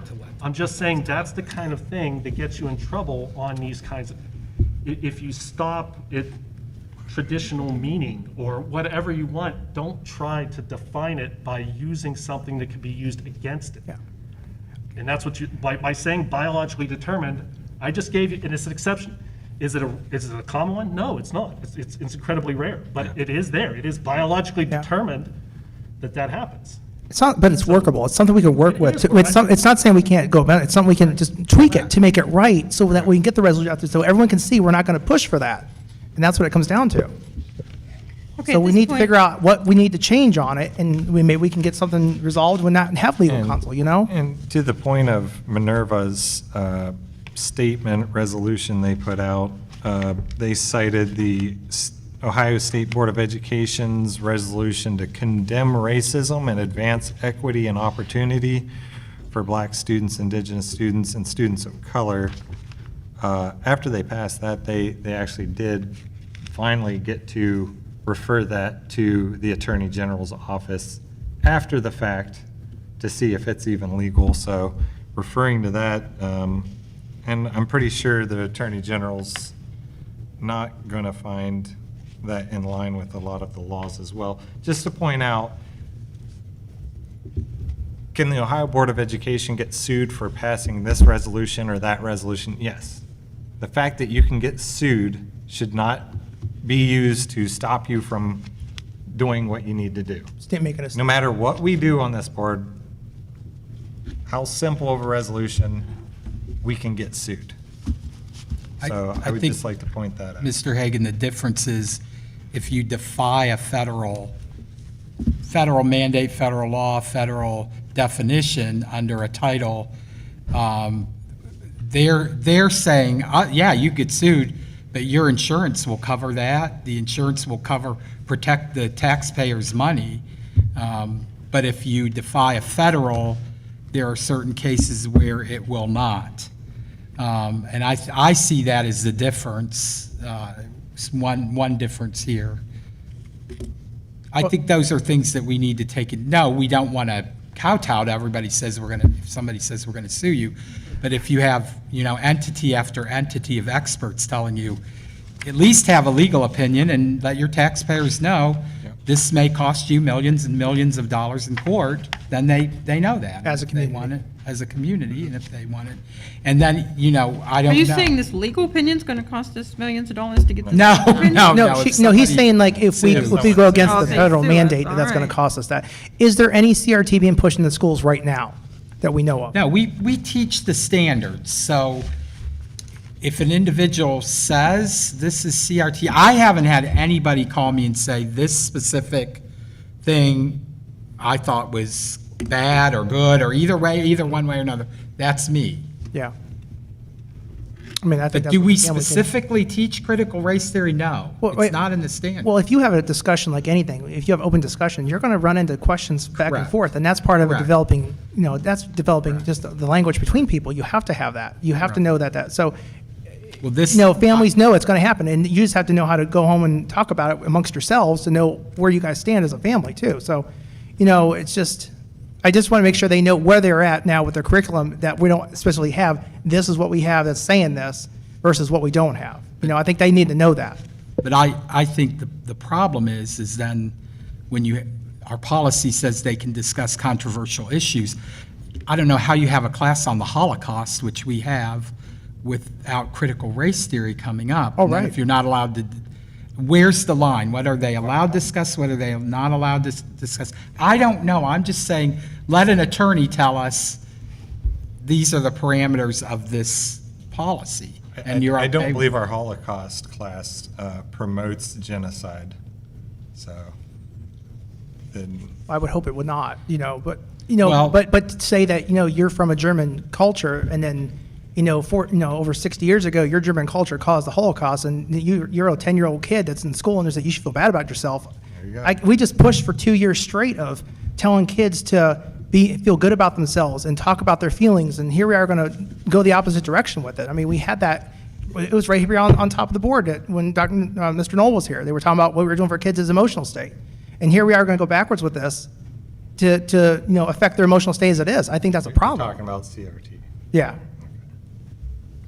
I don't think we're all that far apart. I'm just saying. No, I can think we- that's what I'm saying. Can I we think we agree just- on something that might Yeah, I have think less of a chance we are of getting close us, about what I think what Josh has there is sound stuff. I just think that it needs tweaked. I know now I read it differently now that Mr. Mason's read it the way he did it. That makes more sense in some other spots where if we tweak it, we can have a solid resolution that gives it where it shows that we're not going to go for being biased against people, and that's what they want us to see. They want us to teach things and appropriately teach our kids the great moral values and how to take care of people, and that's what it should be about.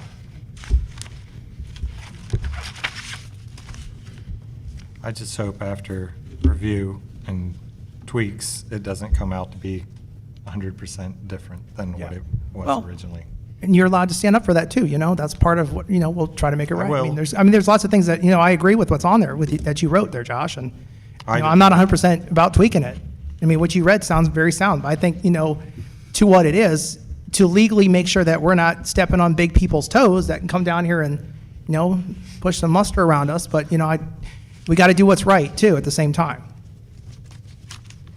So you can't always win every battle, but you got to stand up for the battle you On the want. critical, or on the updated non-discrimination policy combating race and sex and stereotyping, if we can get a legal opinion on that, and we'll put it on the agenda again for discussion at the next meeting, and then if we see that we may need to schedule a community meeting, that can be scheduled. Yeah, I'd see if we can get a community meeting before we get a special session or another meeting, then, because that's going to get a better idea of what they want to do. I think we need to focus and really try to get that done here. Okay. So moving on then to COVID procedures, is, She was here for legal counsel first. I think. you want to hear from legal counsel whether to have a workshop? No. no, On that. to get an opinion legality of on the some- policy. That makes, I think that's fair. We get it, we get an idea what legal says we can and can't do, and then we have a workshop and then help everyone to explain it. I think it's a great idea. Yep. Okay, COVID procedures, is there a motion to accept the following COVID procedures as outlined in Exhibit J21? So moved. Second? Oh, I was Matt. Matt, It's a race. is there any discussion? Turn this over to Dr. Mike. I presented to you, this is something that schools worked on together. We did tweak ours a little bit. Each district's going to be a little bit different on this, but this is what we came up with for safe return to school. I guess we'll point out to you, we are saying that masks are optional. We're not requiring masks. That's up to the parent. I think our state's been very clear on that, and right now the federal government is not telling us that you have to wear masks, except on the bus. We are mandated by the federal government we did get legal counsel. I've been in a couple briefings on this. The CDC does have the authority to mandate. They have mandated masks on the bus. And my recommendation in here to you is that we follow that mandate for masks on the bus. The rest of it, we're doing as much or all of the disinfecting we did before, which I think we'll do that forever. That's good practice in any case. Like washing your hands. Yeah, like washing your hands forevermore. This generation and beyond will know how to wash their hands. They better. Yeah. better. If there's one thing, my dad had taught me that though when I was a kid, those things. But, and we're not saying, it's all up to the parent, whether the kid gets a vaccine or not, that's up to the parent. The only other piece, it's sort of briefly touched on in here, they did mention in the briefing that the health department does have the authority to quarantine kids. They have that authority. We're not going to exercise that authority. If they say this kid is quarantined, we have an obligation. We have to follow that. Then there's the chart that I gave you that the health department, who reports to the Ohio Health Department, we fall under Stark County, has given us. That's pretty much. Can we go through this Sure. section by section?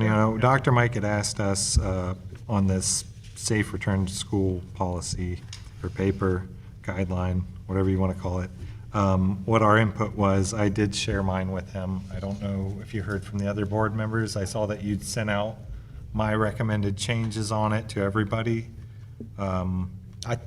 That's what you wanted me to do, correct? Oh, I just gave it to you because you asked us what we wanted. But no, that's fine that you sent it out to them. I didn't know what everybody else's thoughts were versus mine. I didn't really delve into my reasoning behind that, but I didn't know if you wanted to go through this item by item.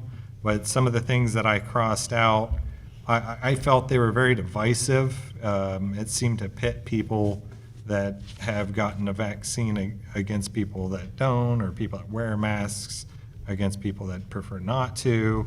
Other language such as MLS, Marlington Local Schools, will be strongly recommending.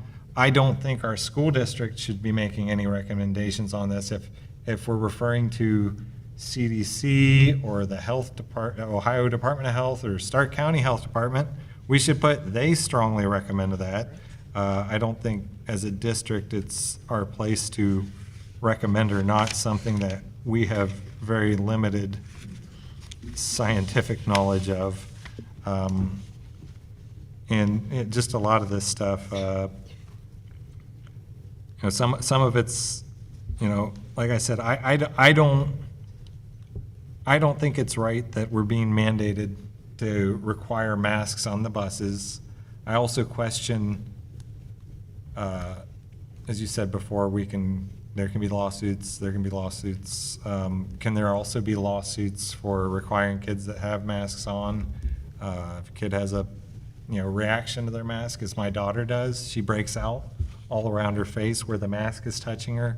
I mean, is that a possible lawsuit that we could face by telling people they have to wear masks? So again, the difference is we would be covered By the for, insurance. we would be covered for that. So if we defy the mandate on the bus, we're not covered. None of you individually, me, I'm not covered. They're telling me I'll lose my license. And the bus drivers are not covered. They're saying they'll lose their ability to drive a bus. And today's the first day I heard they said there could be criminal charges filed. So Where did you see it? Because the only thing I could find on penalties for the mask mandates on the buses was anyone who doesn't wear a mask on the bus is subject to a civil fine. That's all I could find as far as I'm just telling you what repercussions. and your board council did respond to this.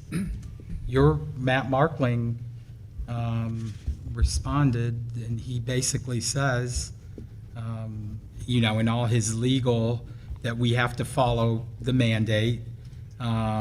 Which date was that? The board, which one? This was Are you pulling it up in your email? I just wanna- August 12th, 2021 at 1:53. I forwarded this to all of you. It's in red. The board may be liable for injury, death, or loss to person or property caused by the neglect, operation of any motor vehicle by their employees.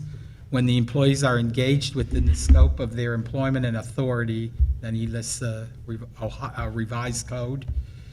There are cases where the neglect operation of any motor vehicle has been defined broader than simply the act of driving. While there are additional defenses available to the board, these defenses will probably not apply if the board chooses to disregard the bus mask mandate without bringing legal action against the CDC. So what he told me is you would have to sue the CDC. And then I asked him if I could be held liable, and he said yes, personally. And then today, in what I heard from the Zoom thing, is the attorney said, she said this was the first she heard, there's no religious exemption, and that criminal, she said all of this. Let's see, I sent that to you, what she said today. Did she say why there's no more religious exemption for that? That kind of makes no sense. She don't said care that about religion, probably? so she said, now remember, lawyers interpret and they give, and she said, this group of lawyers feels there is no religious exemption for this. The conveyance owner is the Board of Education and the superintendent. The conveyance operator is the bus driver. Criminal and civil penalties could apply. And then they also said they could take our federal. There's fund. also no general exemption for people with asthma. Yeah. So let me pose this one. All right, it's raining. It's been raining a lot in August here. We all see that. So when the kids are out there, mask is totally soaked, can't wear another mask, doesn't have another one, book bag's totally soaked. Bus driver comes up, what do? Pick them up? Yeah, use common sense. Use common sense. There's a difference So- between defying a federal mandate and using common sense. I think if you stand up and say, I'm going to die on this hill, you're likely that somebody's going to come after you. But if you use common sense, But then What if why have the common sense mandate? is You have to use defying the common mandate? sense. Do you understand what I'm trying to get at? If there's a mandate that says you can't get on this bus because you don't have your mask on, but we're gonna use our common sense. well, we give them So that. why is it- We give I them mean, that. we don't necessarily have to defy the mandate, I mean, as a board or the school district versus, it's not a question of whether we defy it, it's whether we enforce it. That's the way I look at it. Okay. You have the legal opinion here. Yeah, I'm not one for taking rights away from people, sorry, And neither am I, but once again, you're taking federal money, so Well, how much federal money do we get from the federal government? Does everyone know how much that exactly is? I asked Patty for a breakdown of that 2.5, last week. roughly 2.5 million, 2.5 Plus the million ESSER funds, plus I the believe. ESSER funds. and the SRS fund. That was recent. I'm just saying, like, how much? That's do we all really your get from these food people? service. Food services? and- Just to point out, in this conversation, there are other school districts that aren't mandating masks on the bus. There's a school district, it's Blanchester School District in Ohio. Last year, during the mask mandate from the state government, they lifted their mask policy in the school building, went the rest of the school year until DeWine lifted the mandate. As far as I can tell, nobody sued them. There hasn't been any action taken against them. And the reason I believe that is because I searched all over the internet, couldn't find a single thing. The only thing I did find is that this year, their back-to-school policy is no masks are required in the school or on buses. It's personal choice. And speaking of common sense, I think all of us have enough common sense to know when we need to put a mask on. And, Or children, I mean, yeah, Talked parents, about yeah, just Yeah. as any other medical determination, So- that should go to the parents to make that decision. so we have a neighboring district that made a lot of noise. We're going to defy this. Was a lawsuit filed against them? Who? We have a neighboring district. I haven't heard of a lawsuit filed against But anybody. there could be, that could I mean, there be. can Well, I know another always be a school, it's not, lawsuit. I know another school as of yesterday that was not wearing masks. So, On the bus? on the bus, that's Northwest. Northwest, yeah. They didn't mandate. They didn't mandate on the I would bus. be very careful what you say because people are I hanging. have the It's on- text it's on their message from it, school I actually have the website, paper from the so- school website. That they're not requiring masks on They the bus? didn't require it on the They bus. were at the meeting this morning and they didn't say. No, Then that's Yeah. their board's decision to say how they want to go about it, it sounds And like. just to clarify for everybody, if you're against mandating masks, doesn't mean you're against masks. Correct. And Right. it means that people have the right to put on a Right. mask.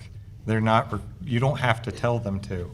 This is Again- kind of, again- well, how about this? Everyone has to fill out their forms to start school. Why don't we send a flyer to the home and have them sign where they want or not? Why is it? Well, legal address that. Legal people will tell you waivers are completely useless. The How is that, waiver how is you that go legal? sign, If your it's- community's telling you, the teachers in the school, you ask the teachers how they want to do it, you ask the bus drivers how they want to do it, and you send out, to me, it floors me, I'm just Dr. the Mike. messenger. Well, and I'm You telling have you a what legal- I'm you telling you have what I think needs to several happen. legal- If you're the messenger, well, I'm telling you what the message is. We need to send some out to these people and see what they want to do. We don't have time. It's not up to them. The federal government has made this mandate like they make other federal mandates. And we have to, and I'm just explaining to you, if we don't follow that mandate, there could be this or other consequence. I'm just the messenger. Yeah. If you want to defy the mandate, you'll have to write to me and say, we are defying. But I would be very careful to say another school district is defying this mandate and it's on their website. Things like that could, I think, could get you in a lot of trouble. Do you want me to text it to you right now, what the paper says? I don't. No, And everything in the paper is true. it's not, not the paper. It was their policy paper from the school that the parents got. That's what I'm trying to get at. Yeah, I would like to look at it. Okay? You gotta be careful what you say about the Dr. paper, Mike, too. have we reached out to the elementary parents so we know what the consensus is for elementary since they are not eligible for vaccines? So we haven't reached out to the elementary parents. You mean about masks on Right. buses? No, or masks masks mass in the general? No, classroom. No. I think we kind of said we would leave that up to the parent.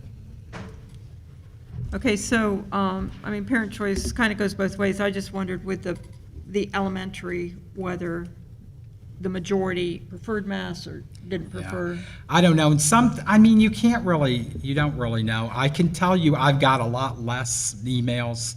Like last time I got strong emails on either side, a lot of them. Probably get more. I think I got one on either side of this issue.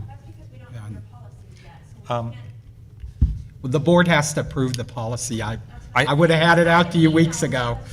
Once the board approves the policy, I'll put it Yeah, out. that's what we're working on right now. Yeah.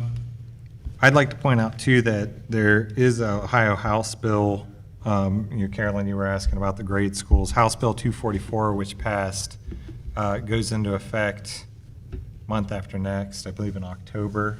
And there's two parts to that. One part is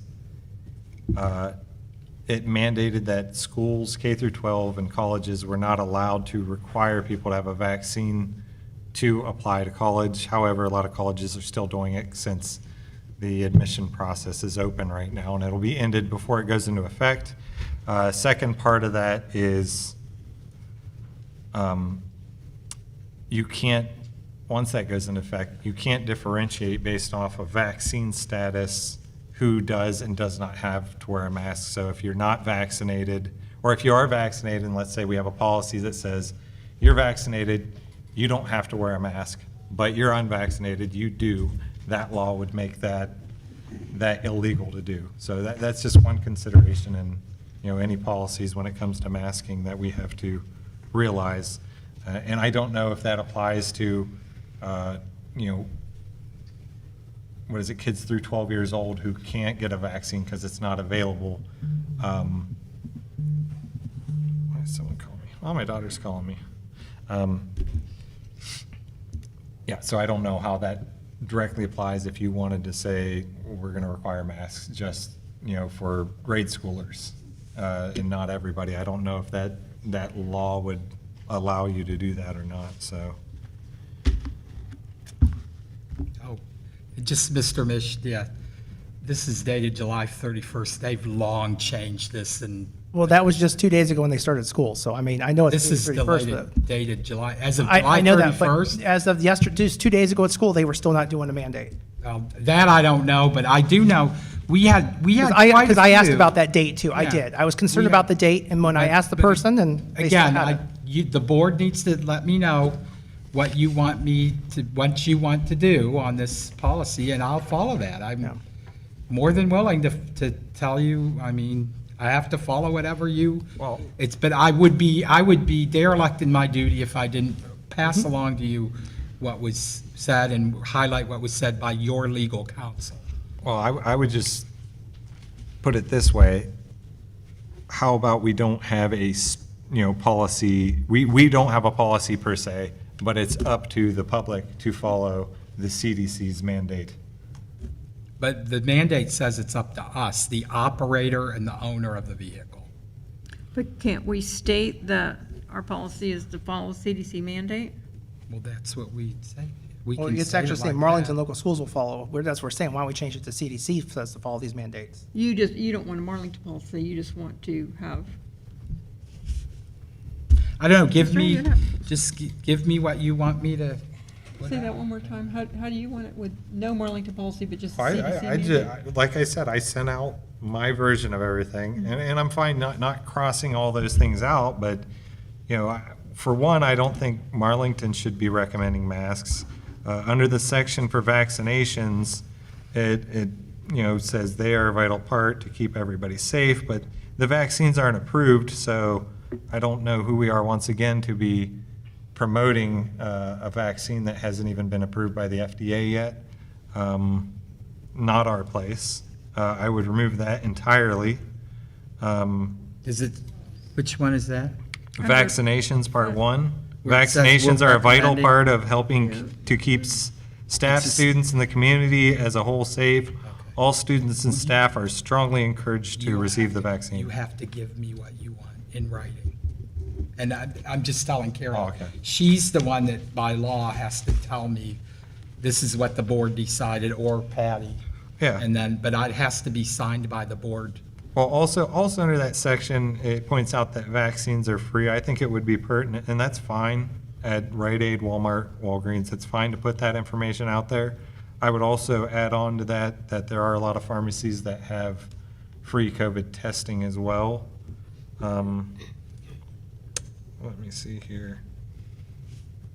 Yeah, I just don't like a lot of the policies in general, you know, and this is more with the health department, and I know we have no control over it, but the statement, vaccinated and non-vaccinated students who consistently wear masks will be less likely to miss school or extracurricular activities due to quarantine. And that's there because of their process, correct? If you're wearing a mask and someone was diagnosed with coronavirus, that according to the health department, if you were wearing a mask, you don't have to quarantine, but if you were not, you have to quarantine for 10 days. Is that correct? There's a whole protocol. I'd have to go back and look at. Well, things are going to change, I believe, on a fairly regular basis. I think we should, instead of getting into details, maybe just leave it that we'll follow Ohio Health Department's protocols. And, because that is very fluid, and who knows what it's going to be tomorrow. That's valid. The other one here that I put in here under who to contact, it's got the multiple different cases. Then it has, if your child is quarantined due to exposure to a family member, contact your child's building to let them know. My question is, why does it matter who they were exposed? I mean, why in particular a family member? What if Yeah, it we was a can- friend they were exposed to? I don't know who came up with that one, but The health department. I mean, We it's- can take that. I mean. you know what I'm saying, though? It's Yeah. kind of like, Yeah. Yeah. what difference so does if you're exposed to your friend that has COVID, don't tell the school, but if it's your family member, we need to know. I mean, Right. No, no, this doesn't yeah. make any sense. Yeah. Well, I think there's lots of things on this thing that doesn't make sense anyway. The whole, you know, there's lots of things that just need to be adjusted Yeah. Well, just let me know So do you need like an answer from the board? Like tonight. whenever, whenever you get it to me, I'll get it out to the public. Parents need to know it. Right, yeah, we're a week and a half. Well, we kind of need to get something together tonight, because what if every board member has a different idea? And then we'll have to call a meeting then to come up with Well, if something. we make it specific to Marlington and the CDC or the Ohio Health Department changes the rules, we're going to have another meeting to change our policy. No, it says these are, up here, it says this. Yeah, plan is and at the done. bottom, it Oh, says you it's can change it. And at the subject to bottom, change it too. says, Any changes to this plan will be promptly communicated, and we reserve the right to amend this plan at any time. Well, I guess if parents are that concerned about it too, they can also just drive their kids to school. Well, that's just I mean, the bus but if portion. they can, maybe some parents can. But if they're worried about this, oh, I understand that, but I'm just saying, you have to do what's best for your family. That's what we all have to do. You know, and if you tell your kid, you know, whatever, and it is what it is.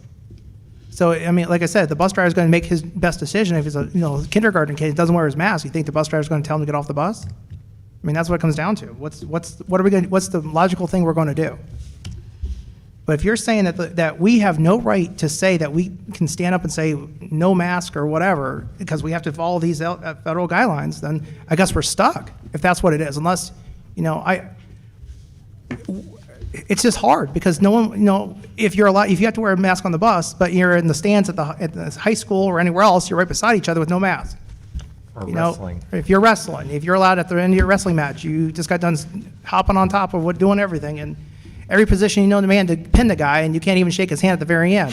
So that the Would health you- department, yeah. the health department, that question was asked, and what they said was, when you're on a bus, you can't get up and move away from a person that's obviously coughing out of control, or, but in a cafeteria, in a gymnasium. Well, they I'm should- just giving the Yeah. answers that the health department gave me. They're not helping us much here, Dr. Well, all you need to do is you need to decide as a board, this is the policy that I recommended. I shaved it down significantly. You have alliances where I made significant differences. Let me know what you want to get, what you want to pass. And if you want legal advice on that as well, and I will get it out to the parents.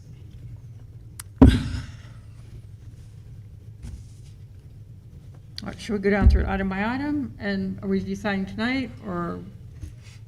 Well, I think Dr. Mason's right. I think the families need to know what we're going to do. I think we need to. I agree we with have that. to. have to So, what? and We have whatever to. happens. Oh, yeah. We can do some Now, simple because- ones like remove Marlington Local Schools and Yep. put in CDC CDC, or Health yep. Department or whatever in there.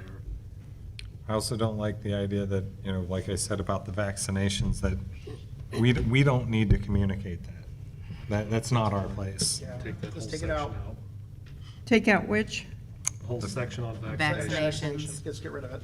Well, I don't think there's a problem having this, the item that Well, just lets people know they're they're available. at. There's no problem with that. It's not pushing it one way or the other or making a recommendation. It's just letting people know they're available. So you want the first paragraph removed under vaccination, is that what Yeah, I'm hearing? and I would like added to the portion where it says that they're available at those locations, because that's good information for people to know. I think it should also put in there that, as well as COVID-19 tests, because a lot of places are offering those free as well. This can all change too. I mean, just think about it. If this thing, whatever's going on, it turns rampant, there's gonna be no one's gonna be in the school. So under masking protocol, is that going to stay Right to as start, yeah. it is written? Nobody's in school. Masking protocol will stay as written? Well, I would put due to The guidance. quarantine procedures, ODE quarantine procedures on that one. Due to where? So that way they know why, that the statement's there that this is gonna make it, you know, less likely, but it doesn't explain why, and people are gonna get, you know, like, why did you do that? I think she's about masking protocol. Is that where you? Oh, the masking? Oh, okay, Yeah. sorry, I thought you were down here already. What was that? Masking. Under masking, any changes there? Just say and get rid of the first part and say the Ohio Department of Health and scratch out MLS will be strongly recommending masks for all students and staff. And it's. So you want MLS struck out of every Yes. part of Mhm. the? No, just of that. Just on that section. one. That section, and remove So remove- everything before Ohio Department of Health. Then it's the Ohio Department of Health making a recommendation. Had- okay, so- And the busing? Let's get back to that one. Let's go through the rest. Okay. Come back there, because I. On the second line, at this time, MLS will not be mandating masks. Do you want MLS removed? No. No, That one's fine. You're okay with that? Yep. Physical distancing, you're okay with? Vaccinations, we're removing paragraph 1 and adding to paragraph 2, a note about free COVID tests. Quarantine that's correct. protocol, are we okay that MLS will follow the Ohio Department of Health's quarantine protocol to be enforced by Stark County Health? We're good with that? I don't think there's an issue there. Second line. I do think that second part of that either needs removed or it needs to have added the reasoning why that is more likely. And what did you say the reason was due to the Ohio Health Department's? Quarantining procedures, because according to them, I believe it's if you're wearing a mask and you were near somebody that Well, tested positive. That actually depends on the type of mask you wear too. I mean, some masks Okay. are more, Oh. so I would get rid of that whole section. Yeah. That vaccinate down, I would just get rid of it. Okay. So what are we doing, in or out on that one? Take it out. Take that Take it The out. second paragraph will be Yes. removed. Thank you. Maintaining safe environment, That's all good. that's okay. Yeah. Who to contact, are we okay there? The only one on there, I would, like I said, I would just change that third one from if your child is quarantined due to exposure to a family member. It should just say due to exposure to anybody. I mean, I don't know. How does it do to exposure end? What? Comma. Just due to And exposure. Due to exposure to. Comma, yeah. contact your building, yes, Just due to exposure? comma, and then, Or if your child's quarantined for Okay. whatever reason. And then that- building visitors? right. At all. Yeah, if your child's quarantined, contact your child's building. Building department. visitors, we aren't going to strongly recommend that they wear masks in the buildings. I'd like to remove that. you I can mean, they recommend can it. make the determination building to building at the time. I just don't want people to feel, I don't want this turning into people that prefer masks versus not prefer them, then people turn it into a political thing turn and into treat people CRT, you bad never because they're know. not wearing I a mean, mask. Strongly Turn into recommend whole is So not a mandate. I think until we're saying everybody has to wear a mask, we shouldn't make a recommendation at all. Yeah, you could just take that out. So we're removing that? That last It sentence. is strongly in that. recommended that all visitors. All right. And like I said, that People can will change choose. building to building. They Right. can post something at the I'm door. gonna, I if think they I'm gonna want. reread this whole thing and make sure I've got it right. All right? All right. All right, let's start all over, see what we got. Okay. Thank you. Okay, so then We're I ready. need one more. Think about All right, that. let's just, okay, so let's start at the top. Learning format will remain the same. Masking protocol, we are going to remove the first line through the word "the." The second line, we're going to remove MLS. And, well, yeah, the Ohio Department of Health, it would be Strongly recommends. will. So it will Yeah, say- just strong, we take out MLS will be. So it will and say, recommends, not recommending. the Ohio Department of Health will be strongly recommending masks. I would just Strongly put strongly recommends. recommends. Will, No will. Take out MLS will be, They all- and just Bring the change paper down recommend here, to we'll fix it. recommend. Bring the paper down here, we'll fix it. okay.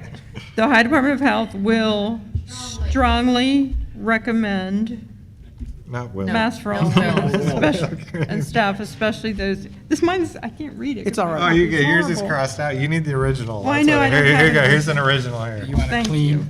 She's got the version that I crossed you- stuff I know. out. She's trying to read through Copy the you sent me is cross out. horrible.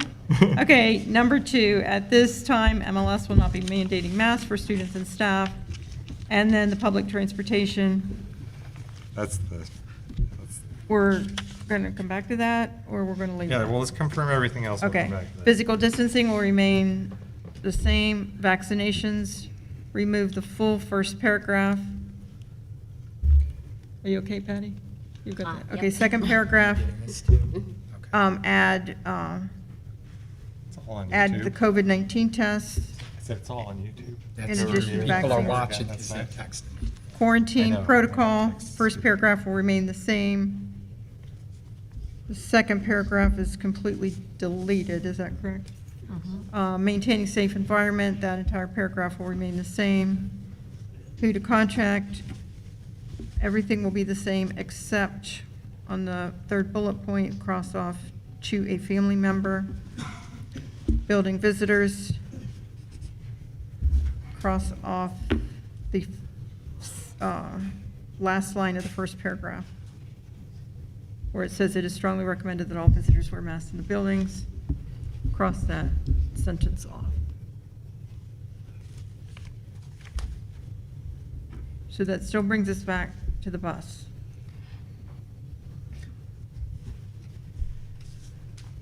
I think we should follow the federal mandate.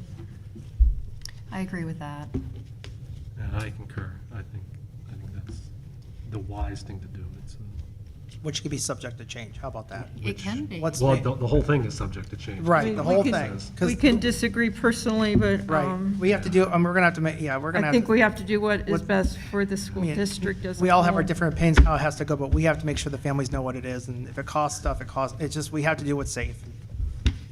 What it comes down to is your kids' safety is what matters, and you get to choose at home how you decide what, but safety's first is what has to come to school. That's why we have officers in the school. You know, we brought those in there to do their job, so we need to do our job to protect your guys' kids too. So I guess, and everyone has a different opinion, but that's, we have to make it, come together and make it work for each other to make this district, the community work. So it is what it is. Okay, so I'm going to ask for a motion to amend the original motion for all the changes we've made to the document. So move. Second. Is there any discussion on the amended motion? Yeah, I'd just like to say that CDC kind of stepped in it on this one. I don't know why they would put school busing in the same category as public transportation. If they were serious about the masks and the safety, they would treat that as a separate item and give it different consideration than SARTA. You know what, Josh, that makes sense. It should be separate. I think you're Yeah, right. And back when I first got on the board, when the let me see, what was it, when the legislature in Ohio passed the budget and they changed the funding formula for vouchers, which expanded the voucher program, there was a resolution passed condemning them basically for, having an even more dysfunctional system than before. And I'd like to, at, our next meeting, do the same with the CDC, even though they're not going to hear it. I'd like to do that because I think this is ridiculous. Everybody knows when they, want to put their mask on. These are medical devices that, people should be choosing for themselves. Thank you. Please call the roll on the amended motion, on the amendment. Mrs. Gabrick? Yes. Mr. Hagan? No. Mrs. Humphries? Yes. Dr. Mason? Yes. Mr. Mish? Yes. Approved, 4-1. Motion on the floor is the original motion to accept the following COVID procedures as outlined in Exhibit J21 as amended with the various corrections that we made to the document. Is there any discussion on the motion as amended? Please call the roll. Mrs. Gabrick? Yes. Mr. Hagan? No. Mrs. Humphries? Yes. Dr. Mason? Yes. Mr. Mish? Yes. Approved, 4-1. Treasurer's agenda. Could I have Oh, a I'm point sorry. of order? I'm sorry, before we move to the treasurer's agenda. So when I'm wrong, I own it. The superintendent at Minerva just texted, everybody watches our board meetings. Northeast Ohio, I guess there's nothing to do on a beautiful summer night. They're not as hot Yeah. topic that we are. Yeah. $5 And for it's hot in autographs. here. He said they have not, that is the resolution on the table, but the board has not officially voted on and passed that resolution. I heard from a pretty high up person at Minerva that it was, So so. what are they doing as far as Oh, enforcing well, it was that? just a quick test. I'm like, okay, I'm at a board meeting. So I'll call him and I'll let you know. What are they doing? Yeah.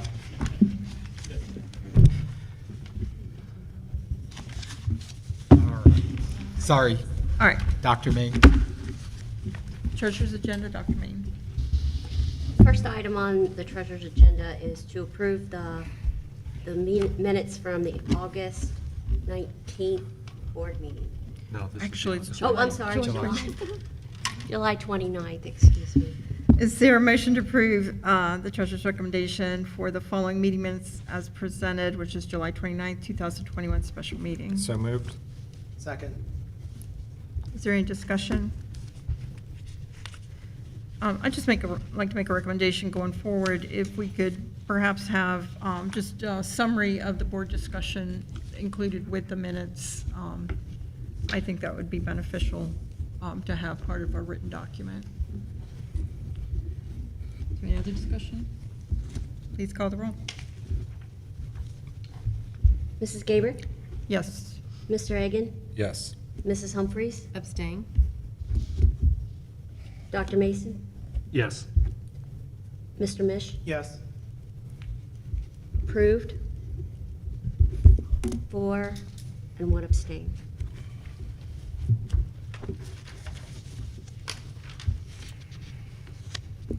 The next item on the agenda is the financial reports. As always, there are 3 reports here. The first one is the summary sheet of the cash reconciliation, showing that we balanced for the month. The second one is the check pay text register of our checks for the month. And the third one is our cash balances.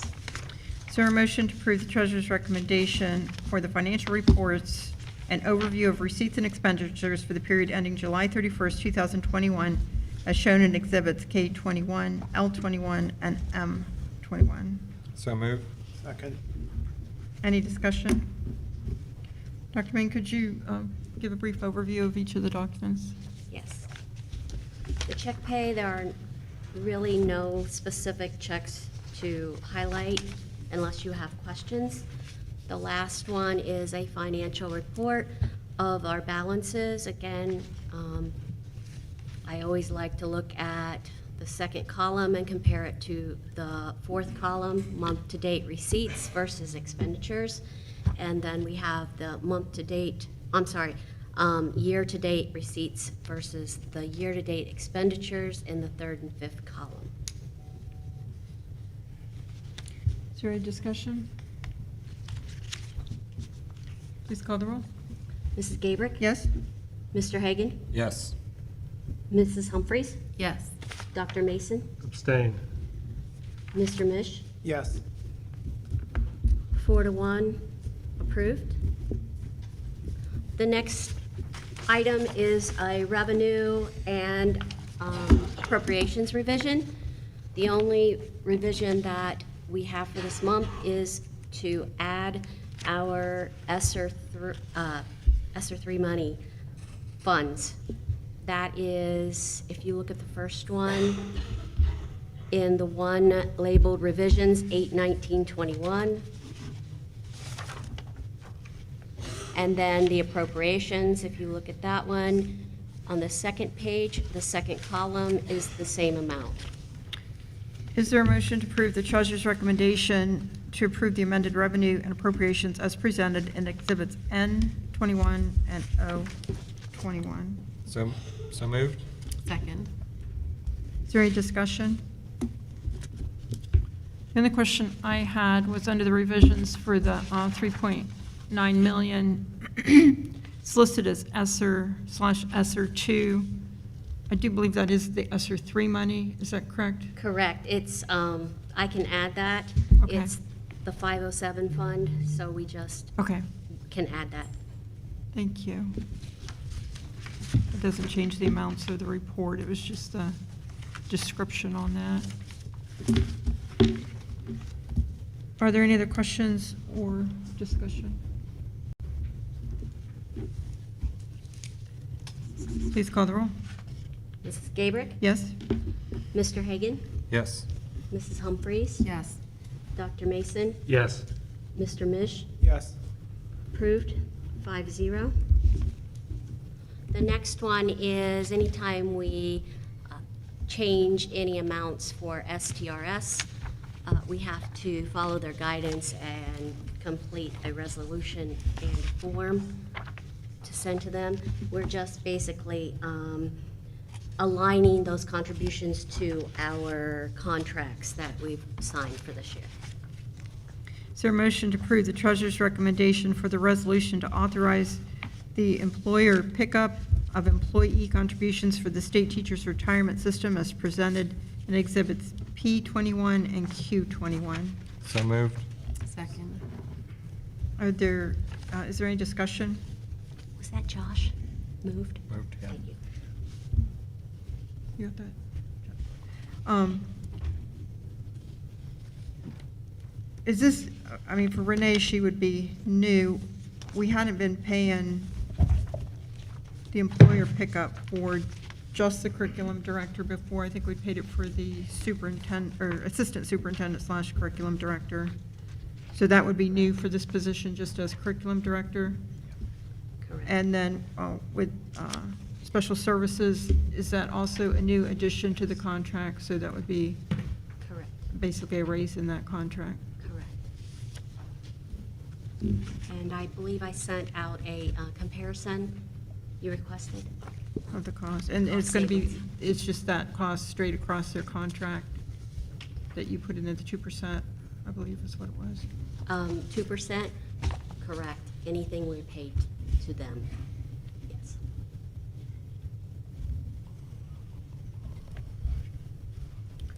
Please call the roll. Mrs. Gabrick? Yes. Mr. Hagan? Yes. Mrs. Humphries? Yes. Dr. Mason? Yes. Mr. Mish? Yes. Approved, 5-0. The next item on the agenda is Capital Improvements Fund, which is our 070. That is our building improvement that we have going on.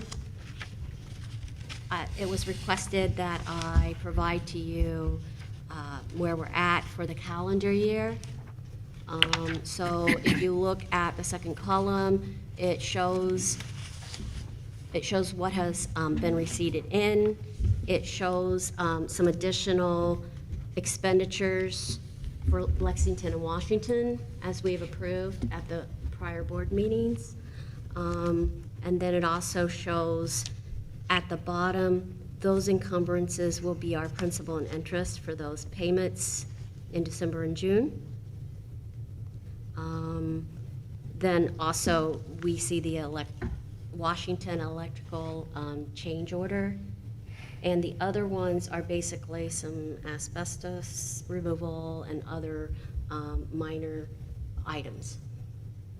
So we just put it all in one. I think the discussion was to look at putting extra, making an extra payment to pay down the principal and to Yes. save on some of the interest. It has been, I think I sent this out to all of you, it has been recommended that we possibly wait until next meeting until we're closer to the close of the project, so we have a better idea if there are any other additional expenses. At the weekly meeting that you would have had recently with PlugSmart, was there any other discussion on additional costs, or is it looking like it's running close to budget? Dr. Mike? I'm sorry, go, say that again? On your PlugSmart meeting, was there any discussion on the costs as far as where we are? Are we under budget, over budget? Are you expecting additional costs? We didn't say that specifically, but he didn't say we were expecting it, you know, that we were expecting additional costs. He did make a comment, just so you know, that PlugSmart has incurred some costs because with COVID, prices went up and there's some things you couldn't get. But Okay. he didn't say one way or another. That's usually on them, though. It is, Yeah. it is on Should them. be, not right? on That's us. what he It said is the on last them. meeting, that's on them. It is on them. Yeah. And then the one question I had on this report, you had encumbered the principal and interest for June 2022. Wouldn't we be getting another Nexus payment prior to having to make that payment? Correct. We, at this time, we haven't gotten our final settlement. We should know next month what's coming in from PlugSmart. Or PlugSmart, Nexus. I am so sorry. From Nexus? Yes, thank you. So again. Okay, so I'll we have should this- know by the next meeting That's right. the amount that we could make as an additional principal payment. Correct. And then you would portion back the amount that we need for December. Correct. Okay.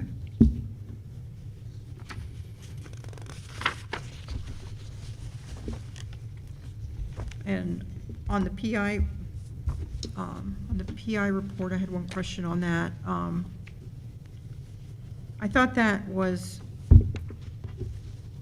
a $500,000 payment that we received on the PI fund, and it's listed at 625.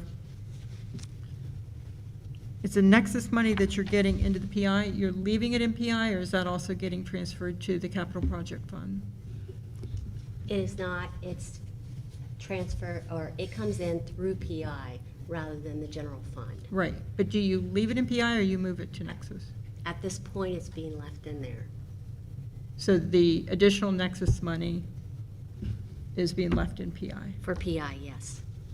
I believe the resolution had moved from 001 to So the resolution is 070. just for general fund money to move over? Correct. So we are actually getting additional Nexus money that's being used in the PI fund then? Correct. Is that It hasn't been used yet, but we do have some in there, yes. Okay. Thank you. Mhm. You don't need any action on any of this, is that correct? I do not, like I said, I'll have a lot more information for you next time. Are there any further questions on the capital projects fund and or the permanent improvement fund? Okay, the audit discussion? The last item is the audit discussion. The auditor of the state of Ohio has completed our audit for the year-end 2020.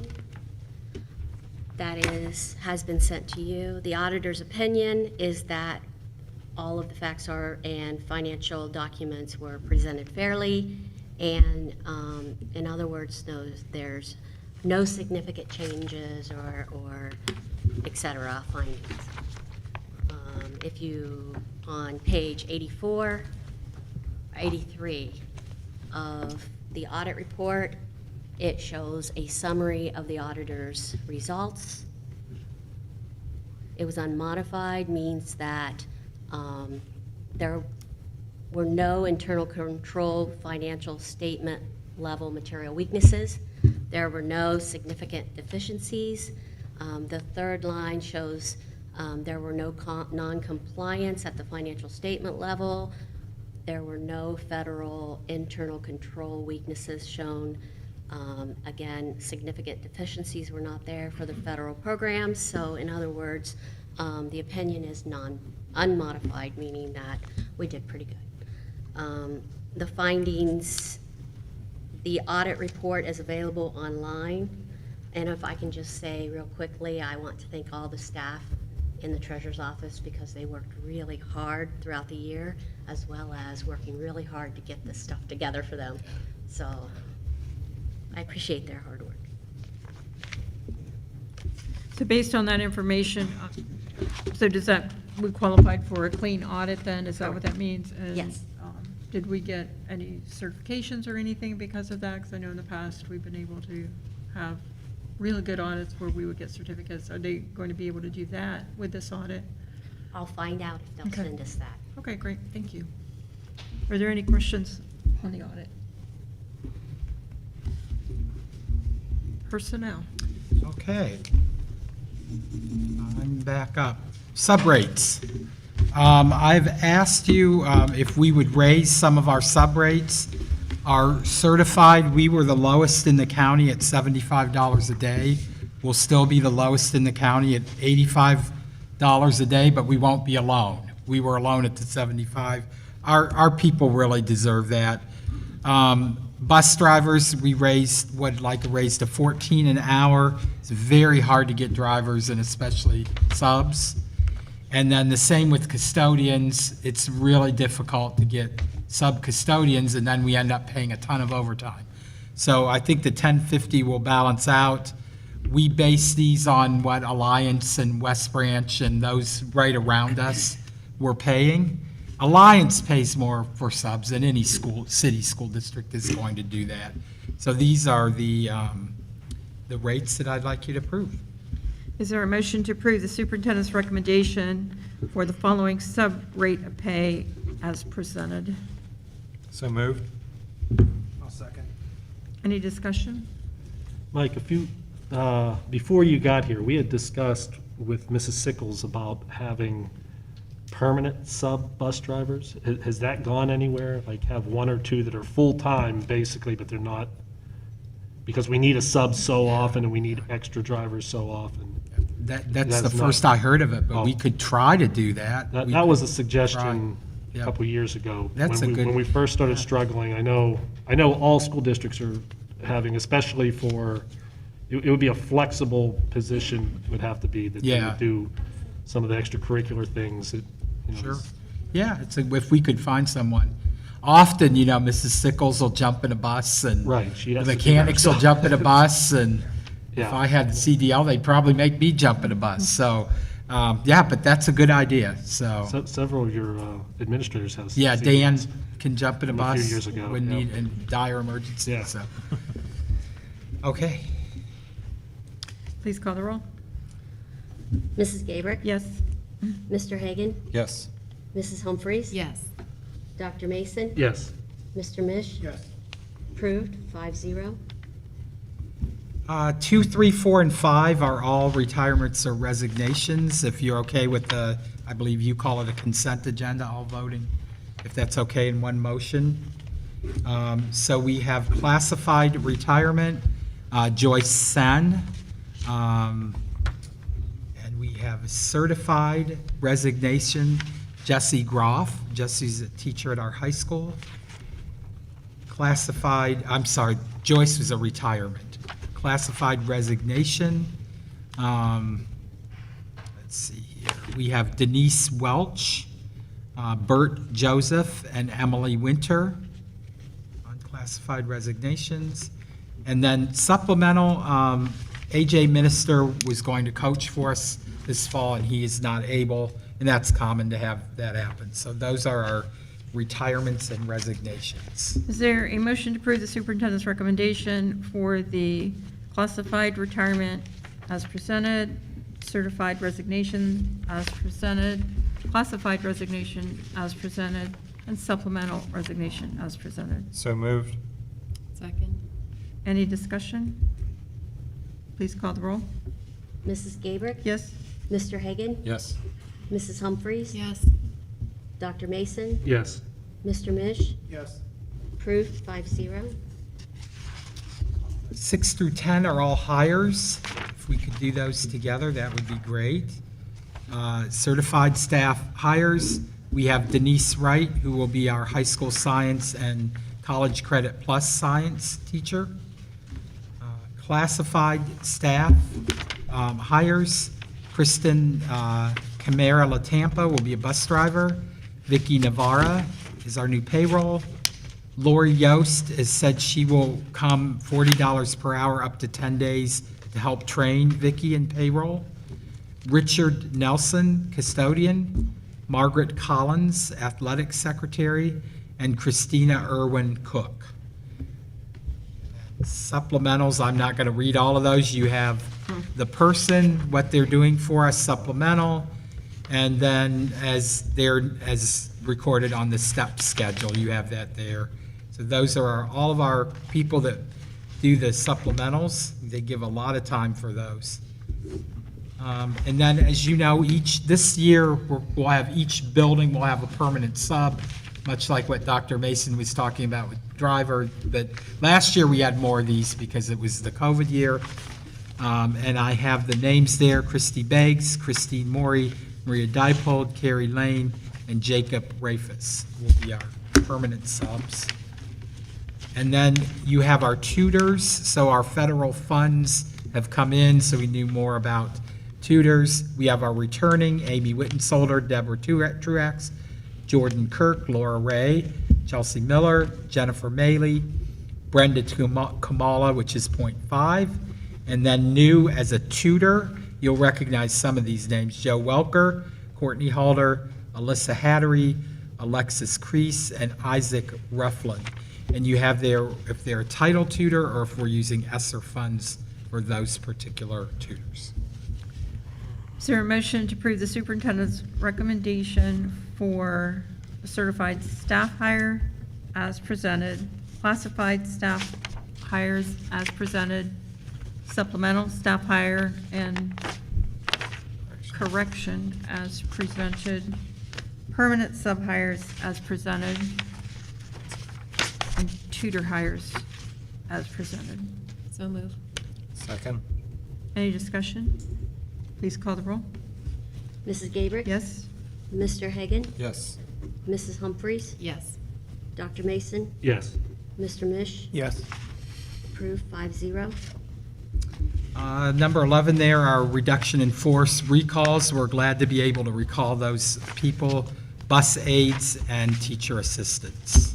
I don't think I need to read that whole list.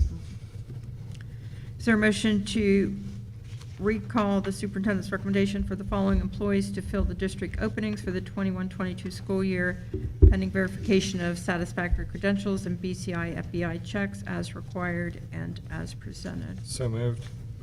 Second. Sorry. Any discussion? Please call the roll. Mrs. Gabrick? Yes? Mr. Hagan? Yes. Mrs. Humphries? Yes. Dr. Mason? Yes. Mr. Mish? Yes. Approved, 5-0. Then I have summer help. As I mentioned before, we would have a few of these trickle in, because summer's a flexible time and people go on vacation. So these are the folks: Jennifer Blake, Diane Mitchell, Margaret Wallace, and Eric Siders, who stepped in to do summer help. They're all on a timesheet. There's no step. It's just whatever they get per hour. Is there a motion to hire the superintendent's recommendation for the following summer personnel as presented? So moved. Second. Any discussion? Please call the roll. Mrs. Gabrick? Yes. Mr. Hagan? Yes. Mrs. Humphries? Yes. Dr. Mason? Yes. Mr. Mish? Yes. Approved, 5-0. And then the last one there, I have two administrators, and we had discussed we would probably need some days for them over the summer. And again, the former assistant superintendent had days to use, so I have, for the Dan Swisher and Renee Cayley, the days there for summer. Is there a motion to approve the superintendent's recommendation for the following administrators, extended summer days? Dan Swisher, 9 days, and Renee Cayley, 16 and a half days. So moved. Second. Any discussion? Please call the roll. Mrs. Gabrick? Yes? Mr. Hagan? Yes. Mrs. Humphries? Yes. Dr. Mason? Yes. Mr. Mish? Yes. Approved, 5-0. We've got all the personnel. That's it? Okay. Yep. Executive session. Is there a motion for the Marlington Local School District Board of Education to recess into executive session pursuant to revised code 121.22G1 to consider the employment evaluation of a public employee and revised code 121.22G5 to consider matters required by federal law or regulations or state statutes to be kept confidential? All matters to discuss in this executive session are designated to the public officials and employees as confidential pursuant to revised code 102.03B because of the status of the proceedings and/or circumstances under which the information will be received, and preserving its confidentiality is necessary to the proper conduct of government business. Following executive session, no action is expected. Their motion? So moved. Second. Any discussion? Please call the roll. Mrs. Gabrick? Yes. Mr. Hagan? Yes. Mrs. Humphries? Yes. Dr. Mason? Yes. Mr. Mish? Yes. Approved, 5-0.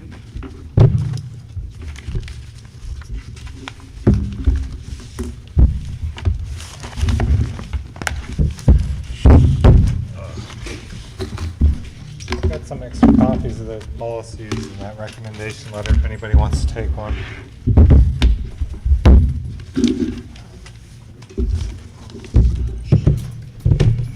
I think I need to run to the restroom really fast, if that's okay. Hopefully we'll make this brief. Yeah. Well, Big type of long meeting. I still better.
You good? Is that done?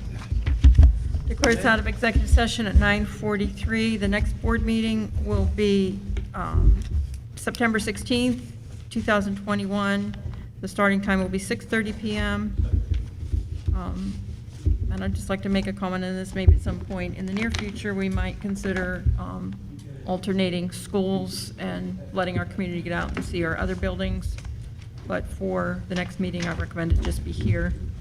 And is there a motion to adjourn? Just quickly, could I say, we Yes. won't be able to live stream. We're correct, Ben? Oh, you- It would make it much harder to live stream. But we can do whatever. You can't live stream at any of the other buildings, is that what you're saying? It requires a lot of preparation and setup for each individual location. Okay, well, it's good to know. And, that setup's already been done here. Yeah, okay, thank you. Is there a motion to adjourn? So move. Second? Any discussion? Please call the roll. Ms. Gaber? Yes. Mr. Hagan? Yes. Mrs. Humphries? Yes. Dr. Mason? Yes. Mr. Mish? Yes. Approved 5-0. Thank you, guys. Okay, everybody. Thank you. Dr. Mason make that second?